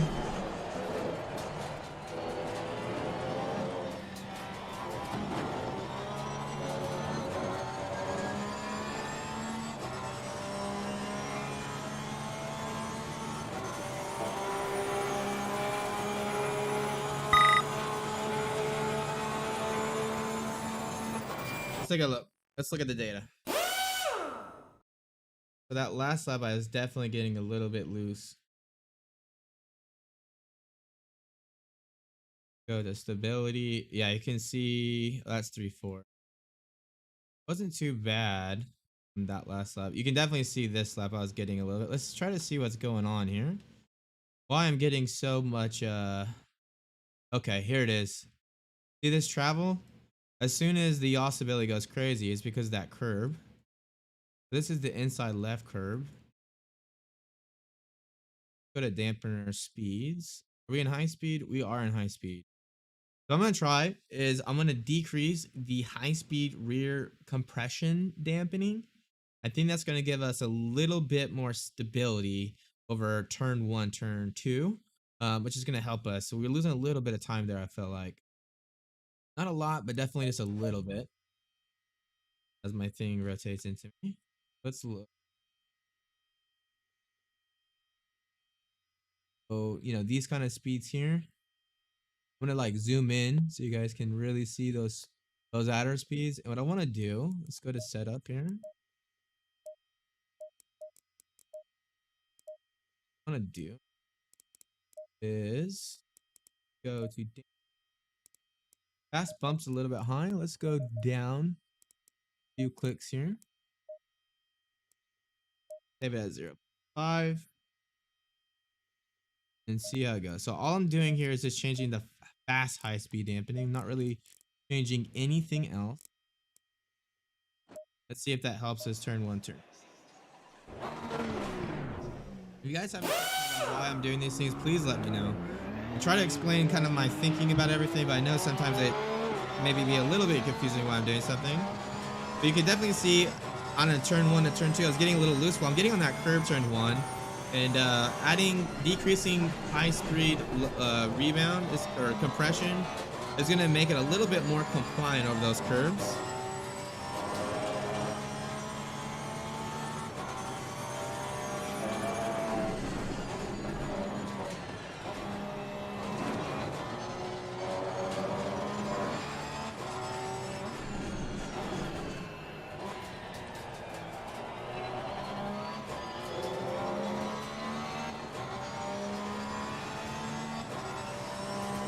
And let's get the tires up to 10 and go at it.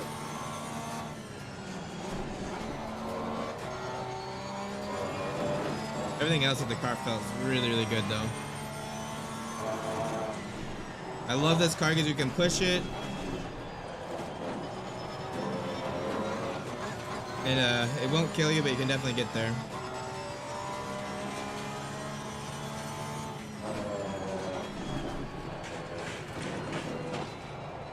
So, Carzola, what graph are you talking about? Are you talking about the dampener speeds? Or are you talking about the histogram?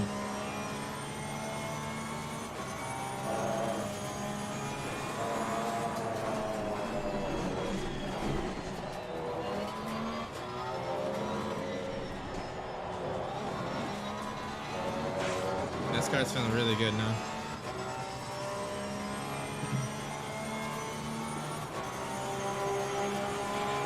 The reason I look at the dampener speeds is to see if we're in high speed dampening or low speed dampening. If I'm in high speed dampening, I can affect both low speed or high speed. I wanted to affect mostly just the high speed because the low speed feels really good. Oh yeah, way better. Look at that, way better. Already up 2/10. Let's go. But yeah, all I use the dampener speeds to see what kind of dampening speeds I'm at, so I can make a choice of what am I going to affect, the low speed or the high speed dampening. Oh my god, 3/10. Let's go.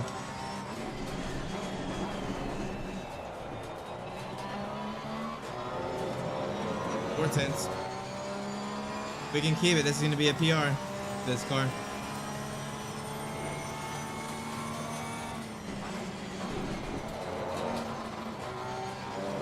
Oh man, that rev limiter. No.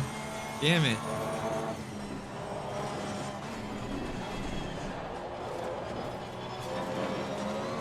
Not a mid-corner speed there though.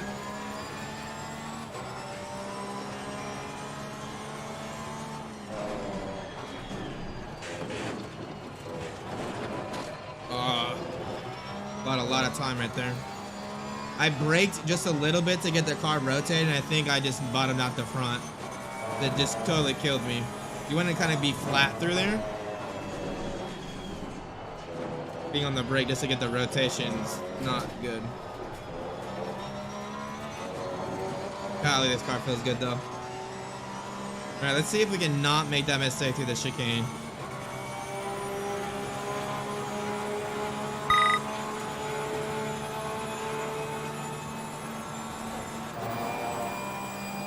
Much happier at turn 1, turn 2 though.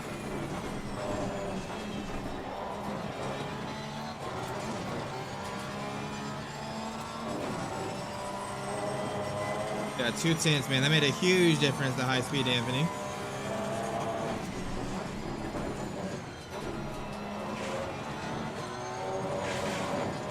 The other gravel.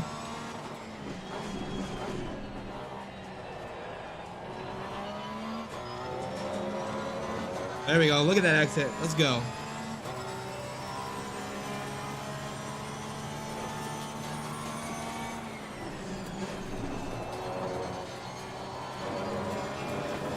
Golly.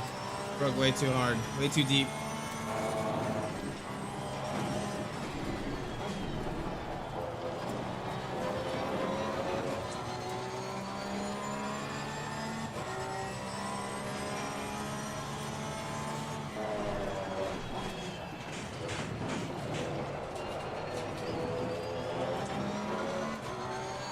That sounds like a bottoming out now that I decreased the high speed dampening, huh? I'll have to look at the replay, see if we're bottoming out now.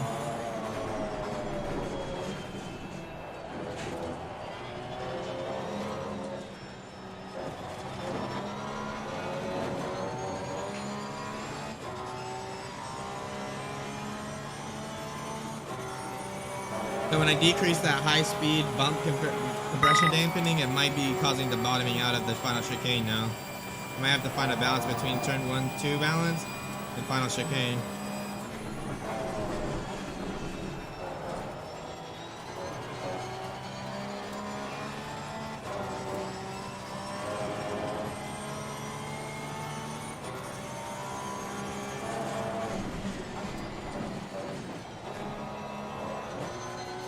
Man, that feels good.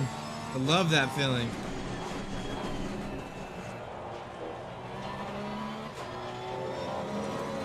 Another amazing exit too.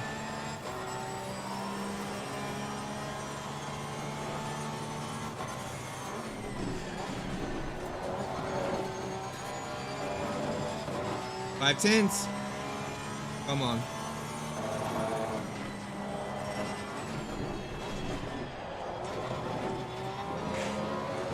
Six tenths. Let's go.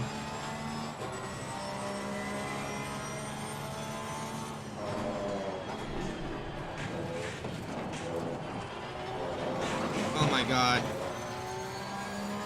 I'm totally gonna count that, guys, even though I went wide there. That was just me pushing too hard.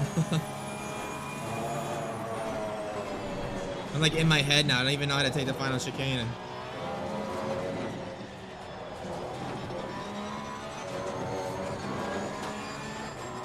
Alright, let's do one more lap, but I'm super happy with this setup.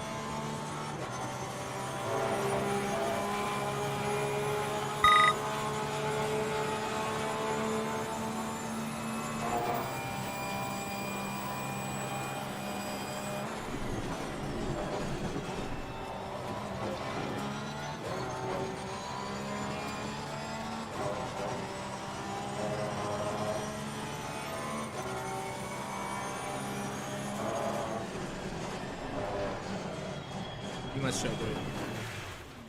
Let's look at the replay real quick. Curious if I'm bottoming out. I might need to go up just like one click.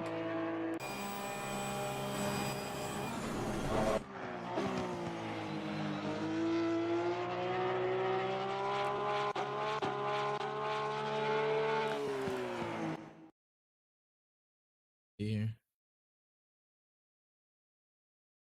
Little bottom out there. Not too bad though. Oh, look how unsettled the car was though. I get really slow again. Let's watch this one more time.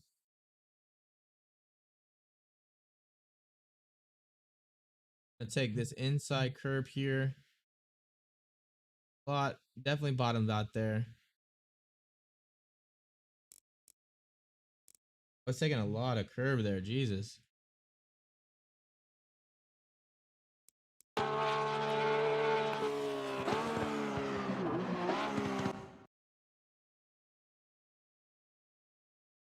Everybody take this one.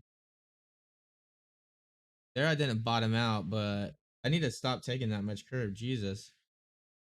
You guys see that? I'm like all over that curve. Look at that.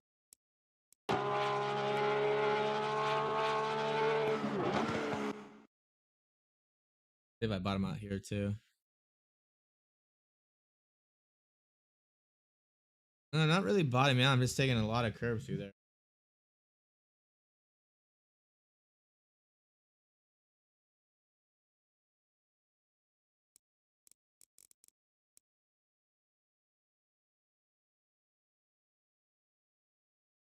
Corner entry. Car looks pretty neutral.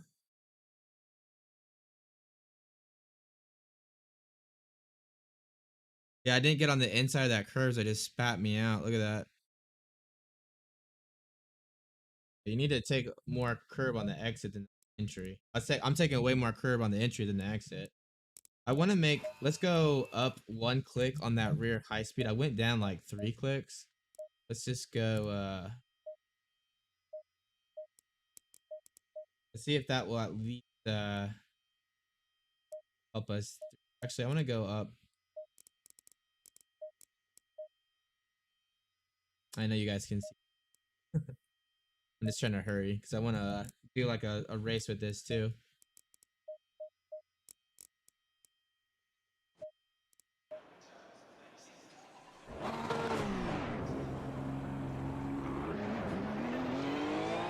All right, so all we did is go up a little bit on the ride heights just to prevent bottoming out, and then a little bit more.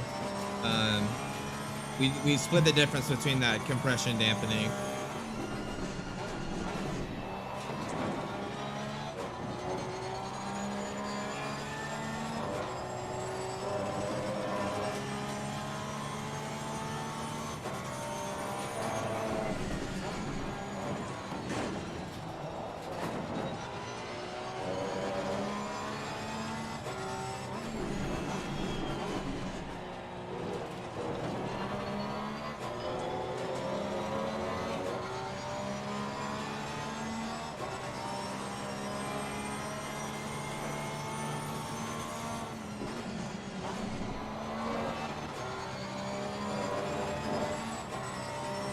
Get these tires up to pressure.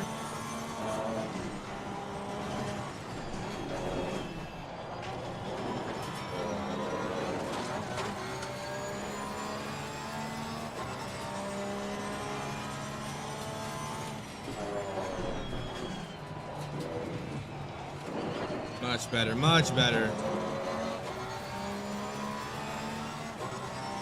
Probably not as fast because I'm not cutting as much. But let's see.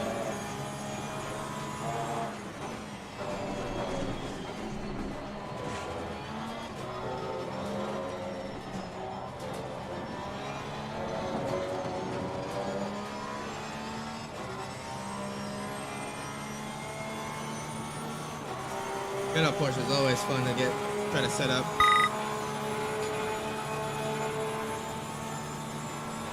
Very tricky car. It's a lot of fun though.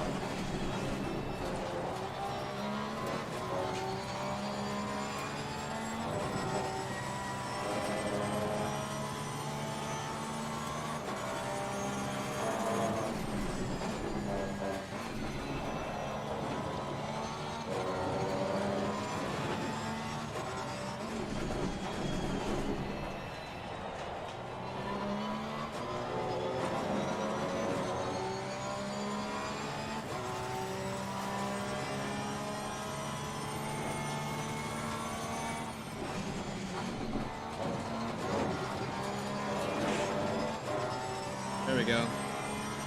Come on.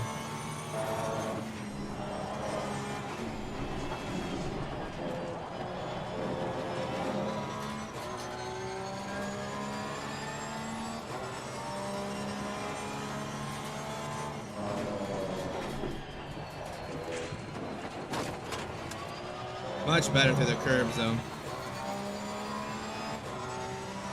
Lost a little bit of time on the right-hander, but if I can do that consistently, then I'll be pretty happy. I think the other set was a little bit faster maybe, but it was very sketchy over the curbs. I think this is going to be a good compromise. So a new type says, so Porsche can't hit the curb as hard on, they're at the offside. Is that what the entry curb is called? I have no idea. I was definitely cutting too much on the entry. You could definitely see how much it was unsettling the car.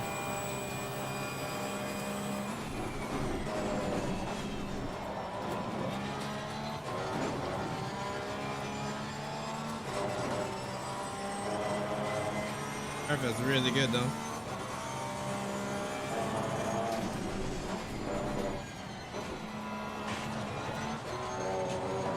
Really pushing it through those corners.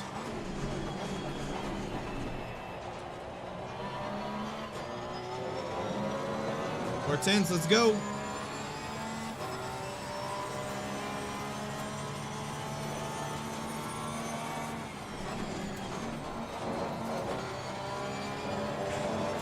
Five tenths.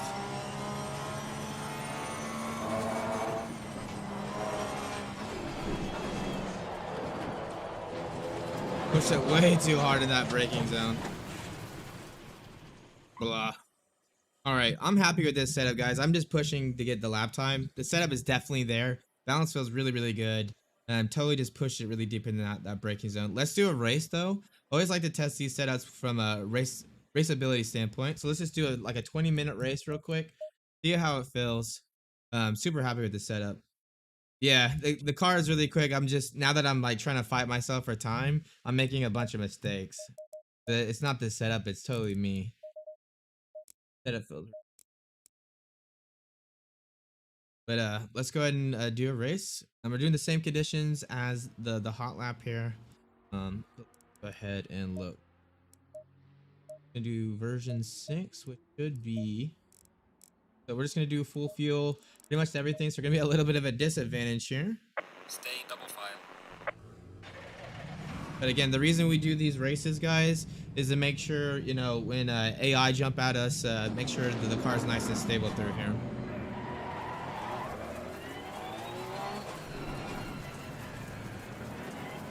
And don't let me forget to change the brake bias on the setup before we close out today.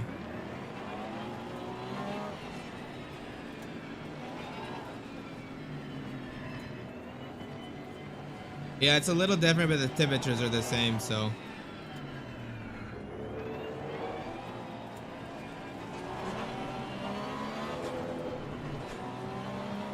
We'll see. Hopefully the pressures are fine. A little bit cooler on the track, but I think the ambient is, you know, it's pretty much the same.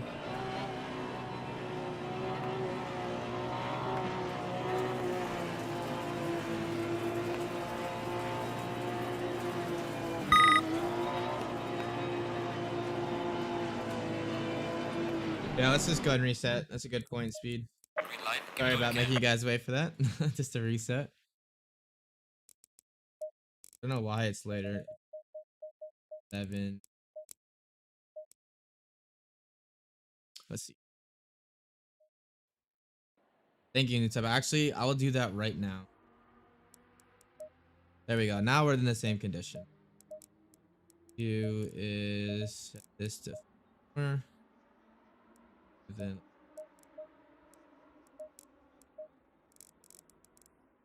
give it a go. Going double file. Oh man,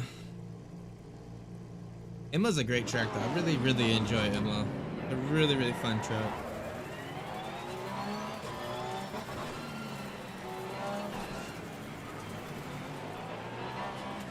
At the end of this race too, guys, for remind me, I want to show you guys. I don't know if you'll see it because it's only 20 minutes, but yeah, I know speed. I get lazy near the end of this stream. But we'll see. So this car, the roll rates come down quite a bit for a fuel tank.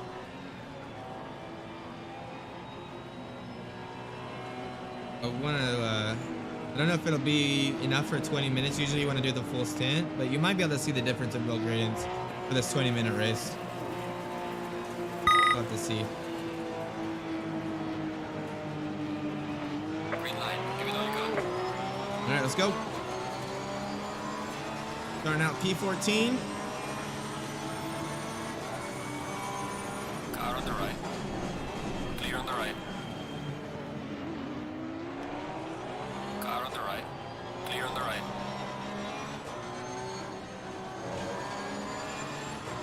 There's a little cold still.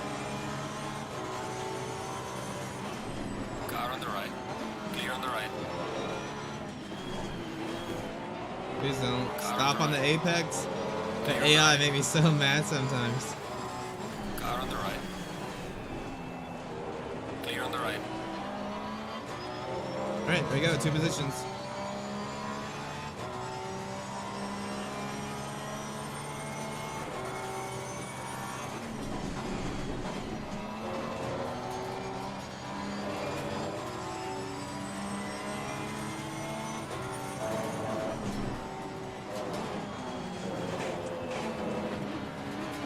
Car on the right. Run the outside. Let's go. Oh, it's fun. He's not gonna break. I'm gonna break a little bit early here so I don't hit this guy. Wow, did you see that? Car on the right. Oh, of course he comes back on the track like that. We get any damage? 2 seconds of damage. Seriously. What the hell?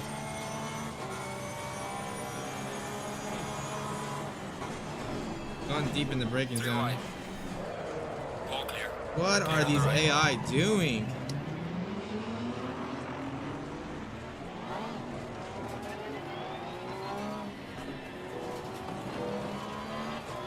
Alright, how much damage do we have now? 3 seconds, Jesus. Gonna be so slow on the straights now. Car on the left. Oh well, we're just gonna keep on.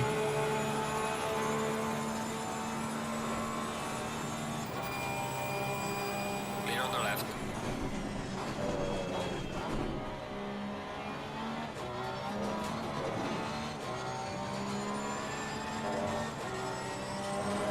Then we get a few more positions though. Car feels okay. For 3 seconds of damage here.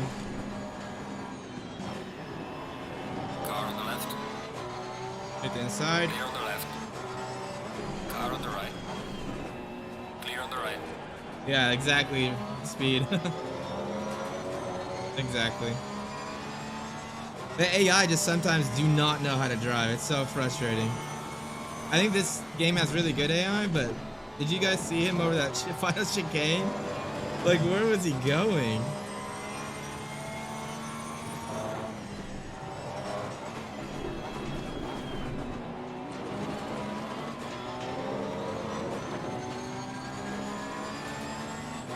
All right. Making, you know, for damage, not so bad.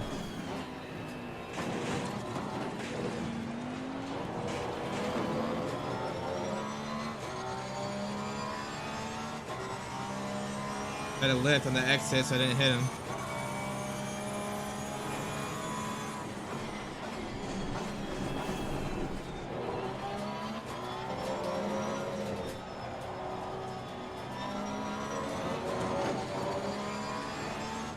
Cover's a little bit high by all the skidding and stuff from the collision. Inner position's back though. Well done, mate. Car's on the best.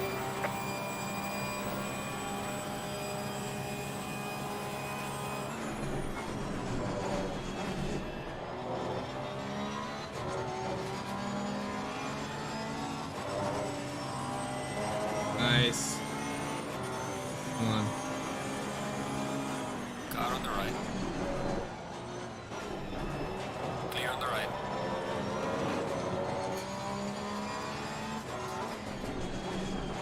I'm not messing around with these AI anymore. Ugh. Car feels really good though. I couldn't believe I took the inside line like that. With those curves, and it didn't really unsettle the car too much.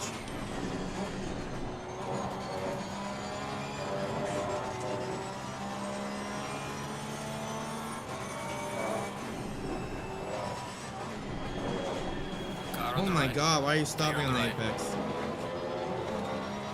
That scared the crap out of me.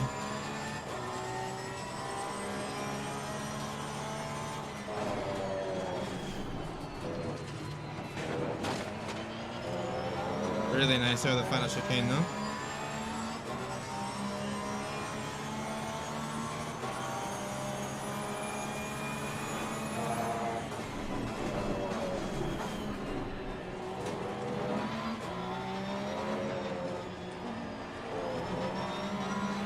Car on the left. Clear on the left. I think on the gravel I was gonna make contact with him. It's okay though. Didn't lose too much time here. The brand ate off now. Well You done, know mate. it's speed. Car's on the best. We got positions to make up. Let's go.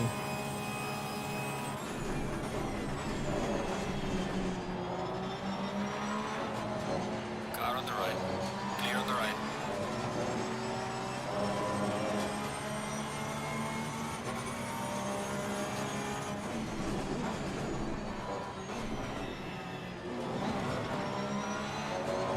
Try to get him on the inside here. Kind of far back, but we're gonna go Car on the for it. right. Clear on the right. All right, there we go. Next, the 488. Oh, that's weird. Oh, that's the, it is not updated yet. I was like, that does not look like a 488. That looks like a Honda. That's the 29 Honda.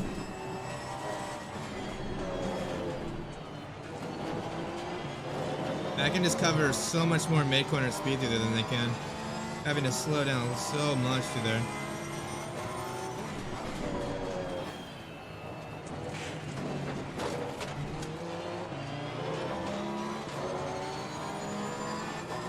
Yeah, you needed a nudge in mid-corner for the true immersion.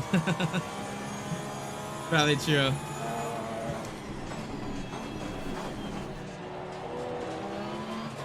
One thing I noticed yesterday when I was doing the Honda setup for Imola, the Honda has insane brakes, man. Like the brakes on the Honda are so good.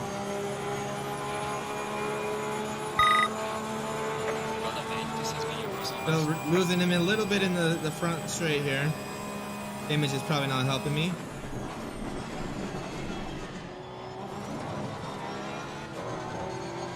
Car on the right. Lifted a little bit. Still gonna get her done, I think. Clear on the right. Let's go. Nice.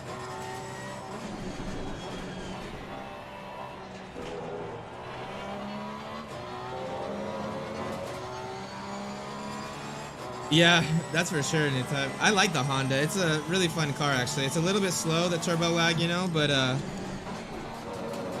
definitely a fun car to drive.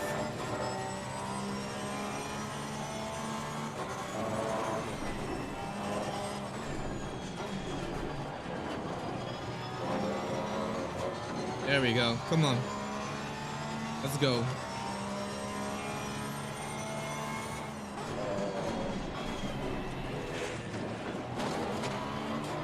And look at the curb handling there.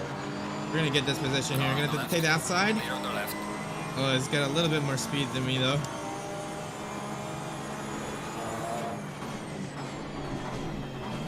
A little too far back.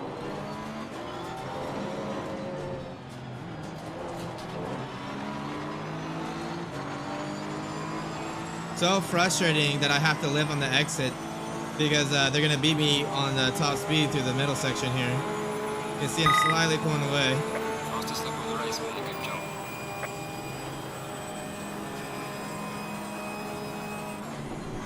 Wow, he brakes early.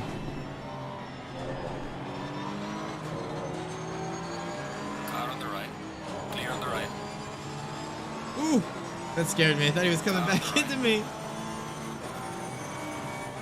Clear on the right. Let's go. That was a good pass.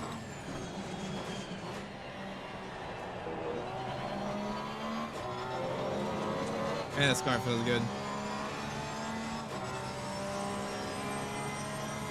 10 more minutes, guys.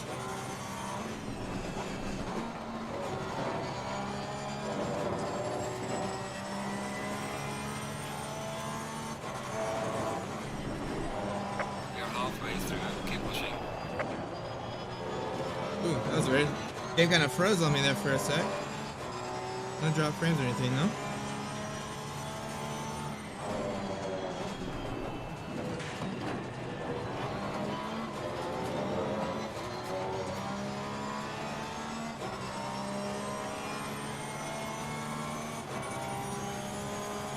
Imola is such a cool looking track too. I love the model they did in this game is just so nice, I think. AC has such nice track models.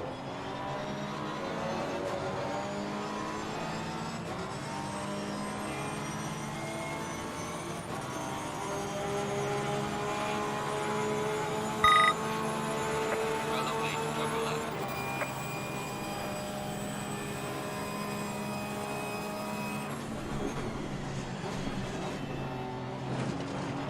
So slow in turn one.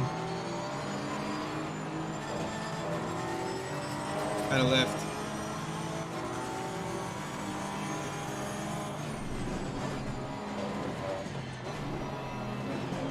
Oh my god. Really had a lift there. I don't think I made contact with him, but that was scary.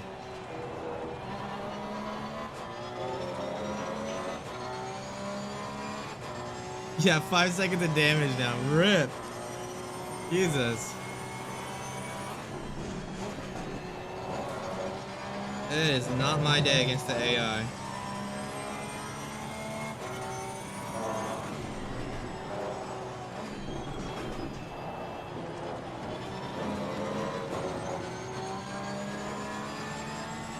I think what it is just the AI is so much slower than a human would be at these sections, if that makes sense. Wow, look at him block. All right, we can play that.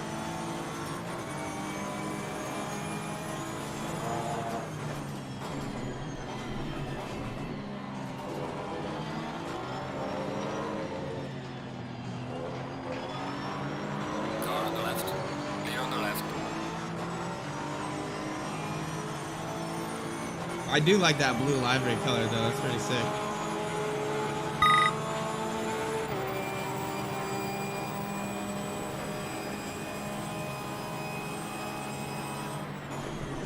God, I forgot how early he brakes.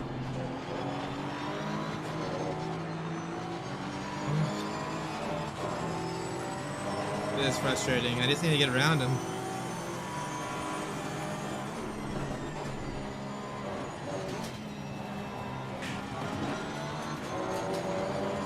On the outside. Clear on the right. There we go. Nice. Finally. Yeah, the old Dale Earnhardt special. Nice.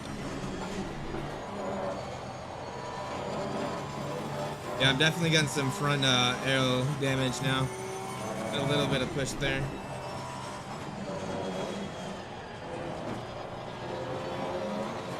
Not too bad, but it's definitely noticeable.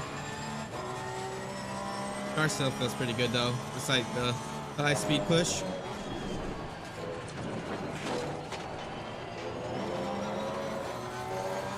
Still doing mid 43, so pretty happy with that. I think without the 5 seconds of damage, we'd definitely be doing 42s here.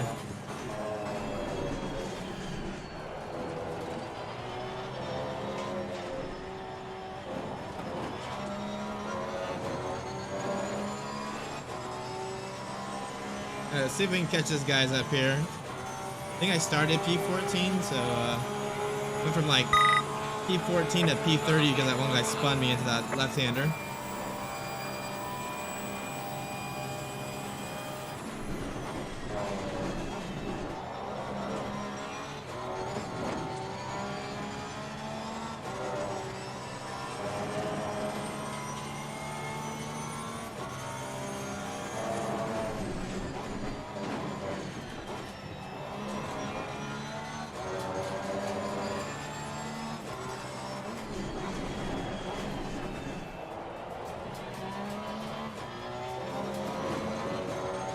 I can just catch this pack. There's quite a few cars up here. Hard thing will be getting around them though. This Imola is so track position sensitive. You really want to keep your track position here. It's really hard to pass.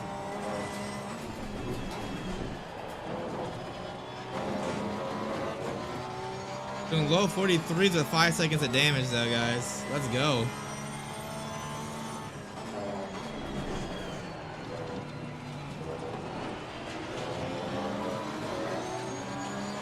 Alright, we're gonna pass him on the inside here. Love the sound of that hurricane. Clear on the right. Huracan. Alright, too far back for this.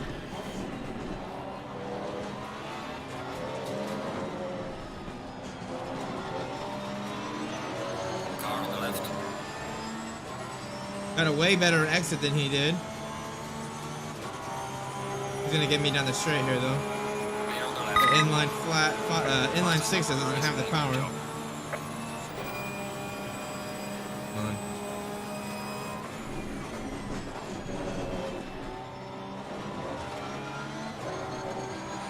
Car on the right. Nice, let's go. Nice turn 2 pass.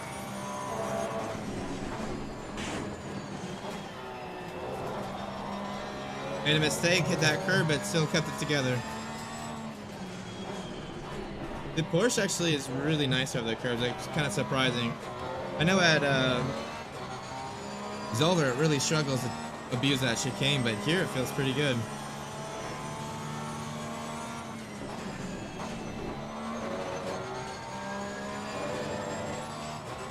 Alright, we got 3 minutes to catch these guys ahead.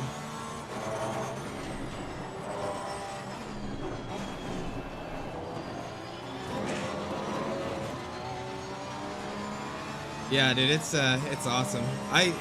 Even though I have the damage, which is probably mostly just hurting my top end speed, the balance of this car is really nice right now.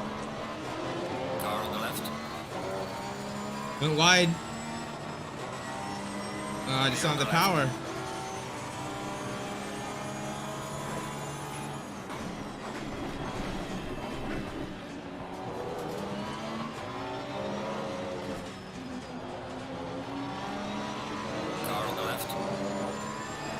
Gonna get it outside again, and he's just gonna pull away right here. Hold on, let me get that toe. Let me get some toe. There we go. 2 more minutes.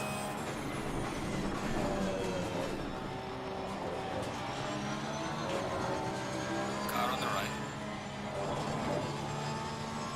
Clear on the Nice. I'll take that again. Deja vu.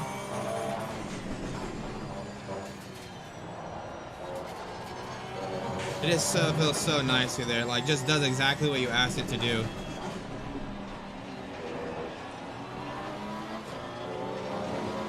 Alright, we are back in the position we started. Which is not too bad considering how many positions we lost at the start.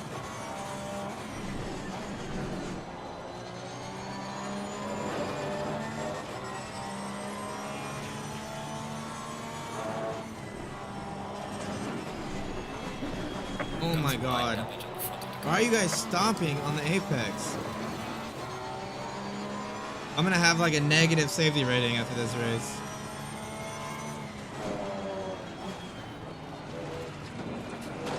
Car on the right. We'll take the inside.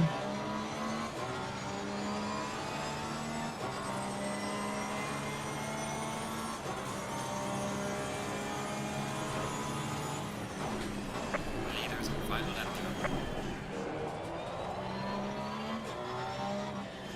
Clear on the right. Nice.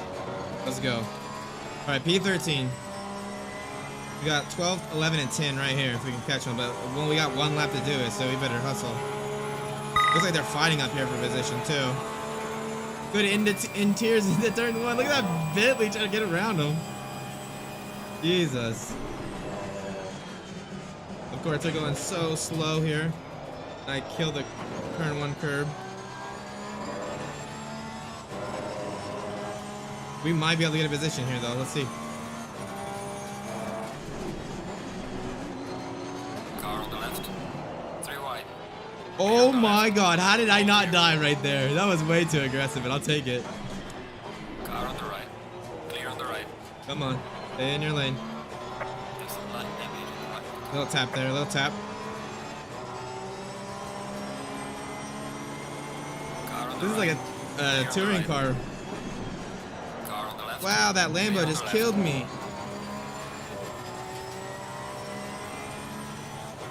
Come on.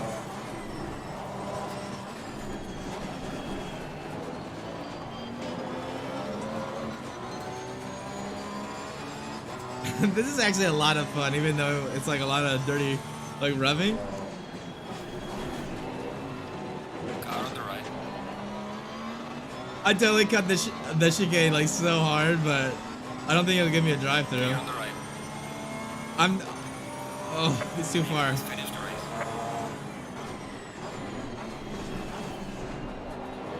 Come on, we gotta get a good exit here.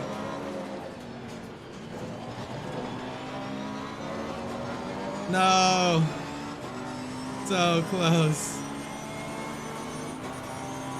Dang. That was a lot of fun though, actually. Alright, race is over. Good job, mate. You did your best. Man, we gotta watch that last move. Oh, it's crazy. Let's look at the data real quick before I forget though. Let's see if you can see the roll gradients change. I just gotta replay and pause it real quick. Let's see if we can see those roll gradients change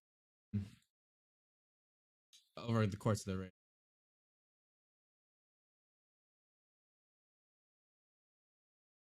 It's a roll. Yeah, so you can see it just a little bit. You see, you know, the at the start of the race it was 3.69. Now it's 3.64. You can see that front.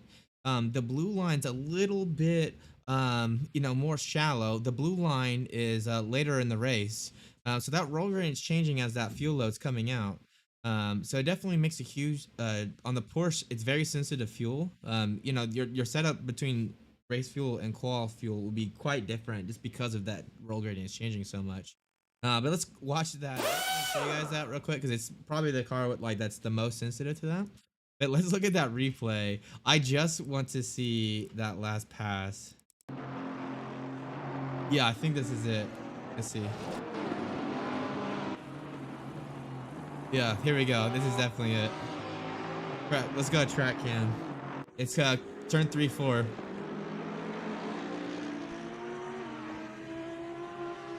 Three wide. Wow. I barely edged out in front of him. That was insane.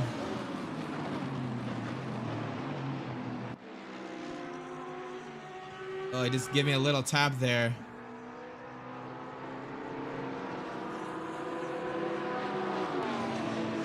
Oh yeah, there wasn't much room. I totally moved under braking, so that was kind of my fault for killing that Lamborghini. My car is so banged up though, look at that.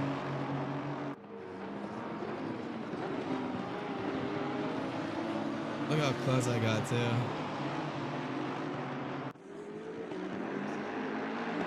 This is where I passed, like almost passed him on the chicane, look. Look at that. Oh, that it just handles the final chicane like crazy with those adjustments we've made. It's so smooth over there.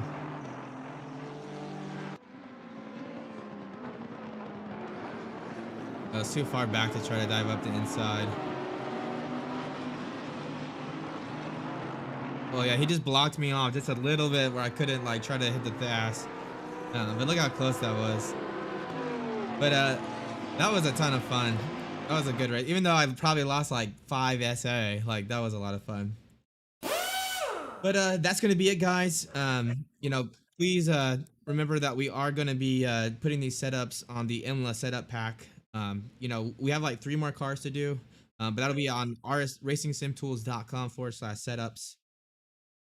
Yeah, they're definitely getting it a lot more adapting. But thank you guys for tuning in. Please like or dislike the video. It brings more people to the community. So either way, please give your feedback.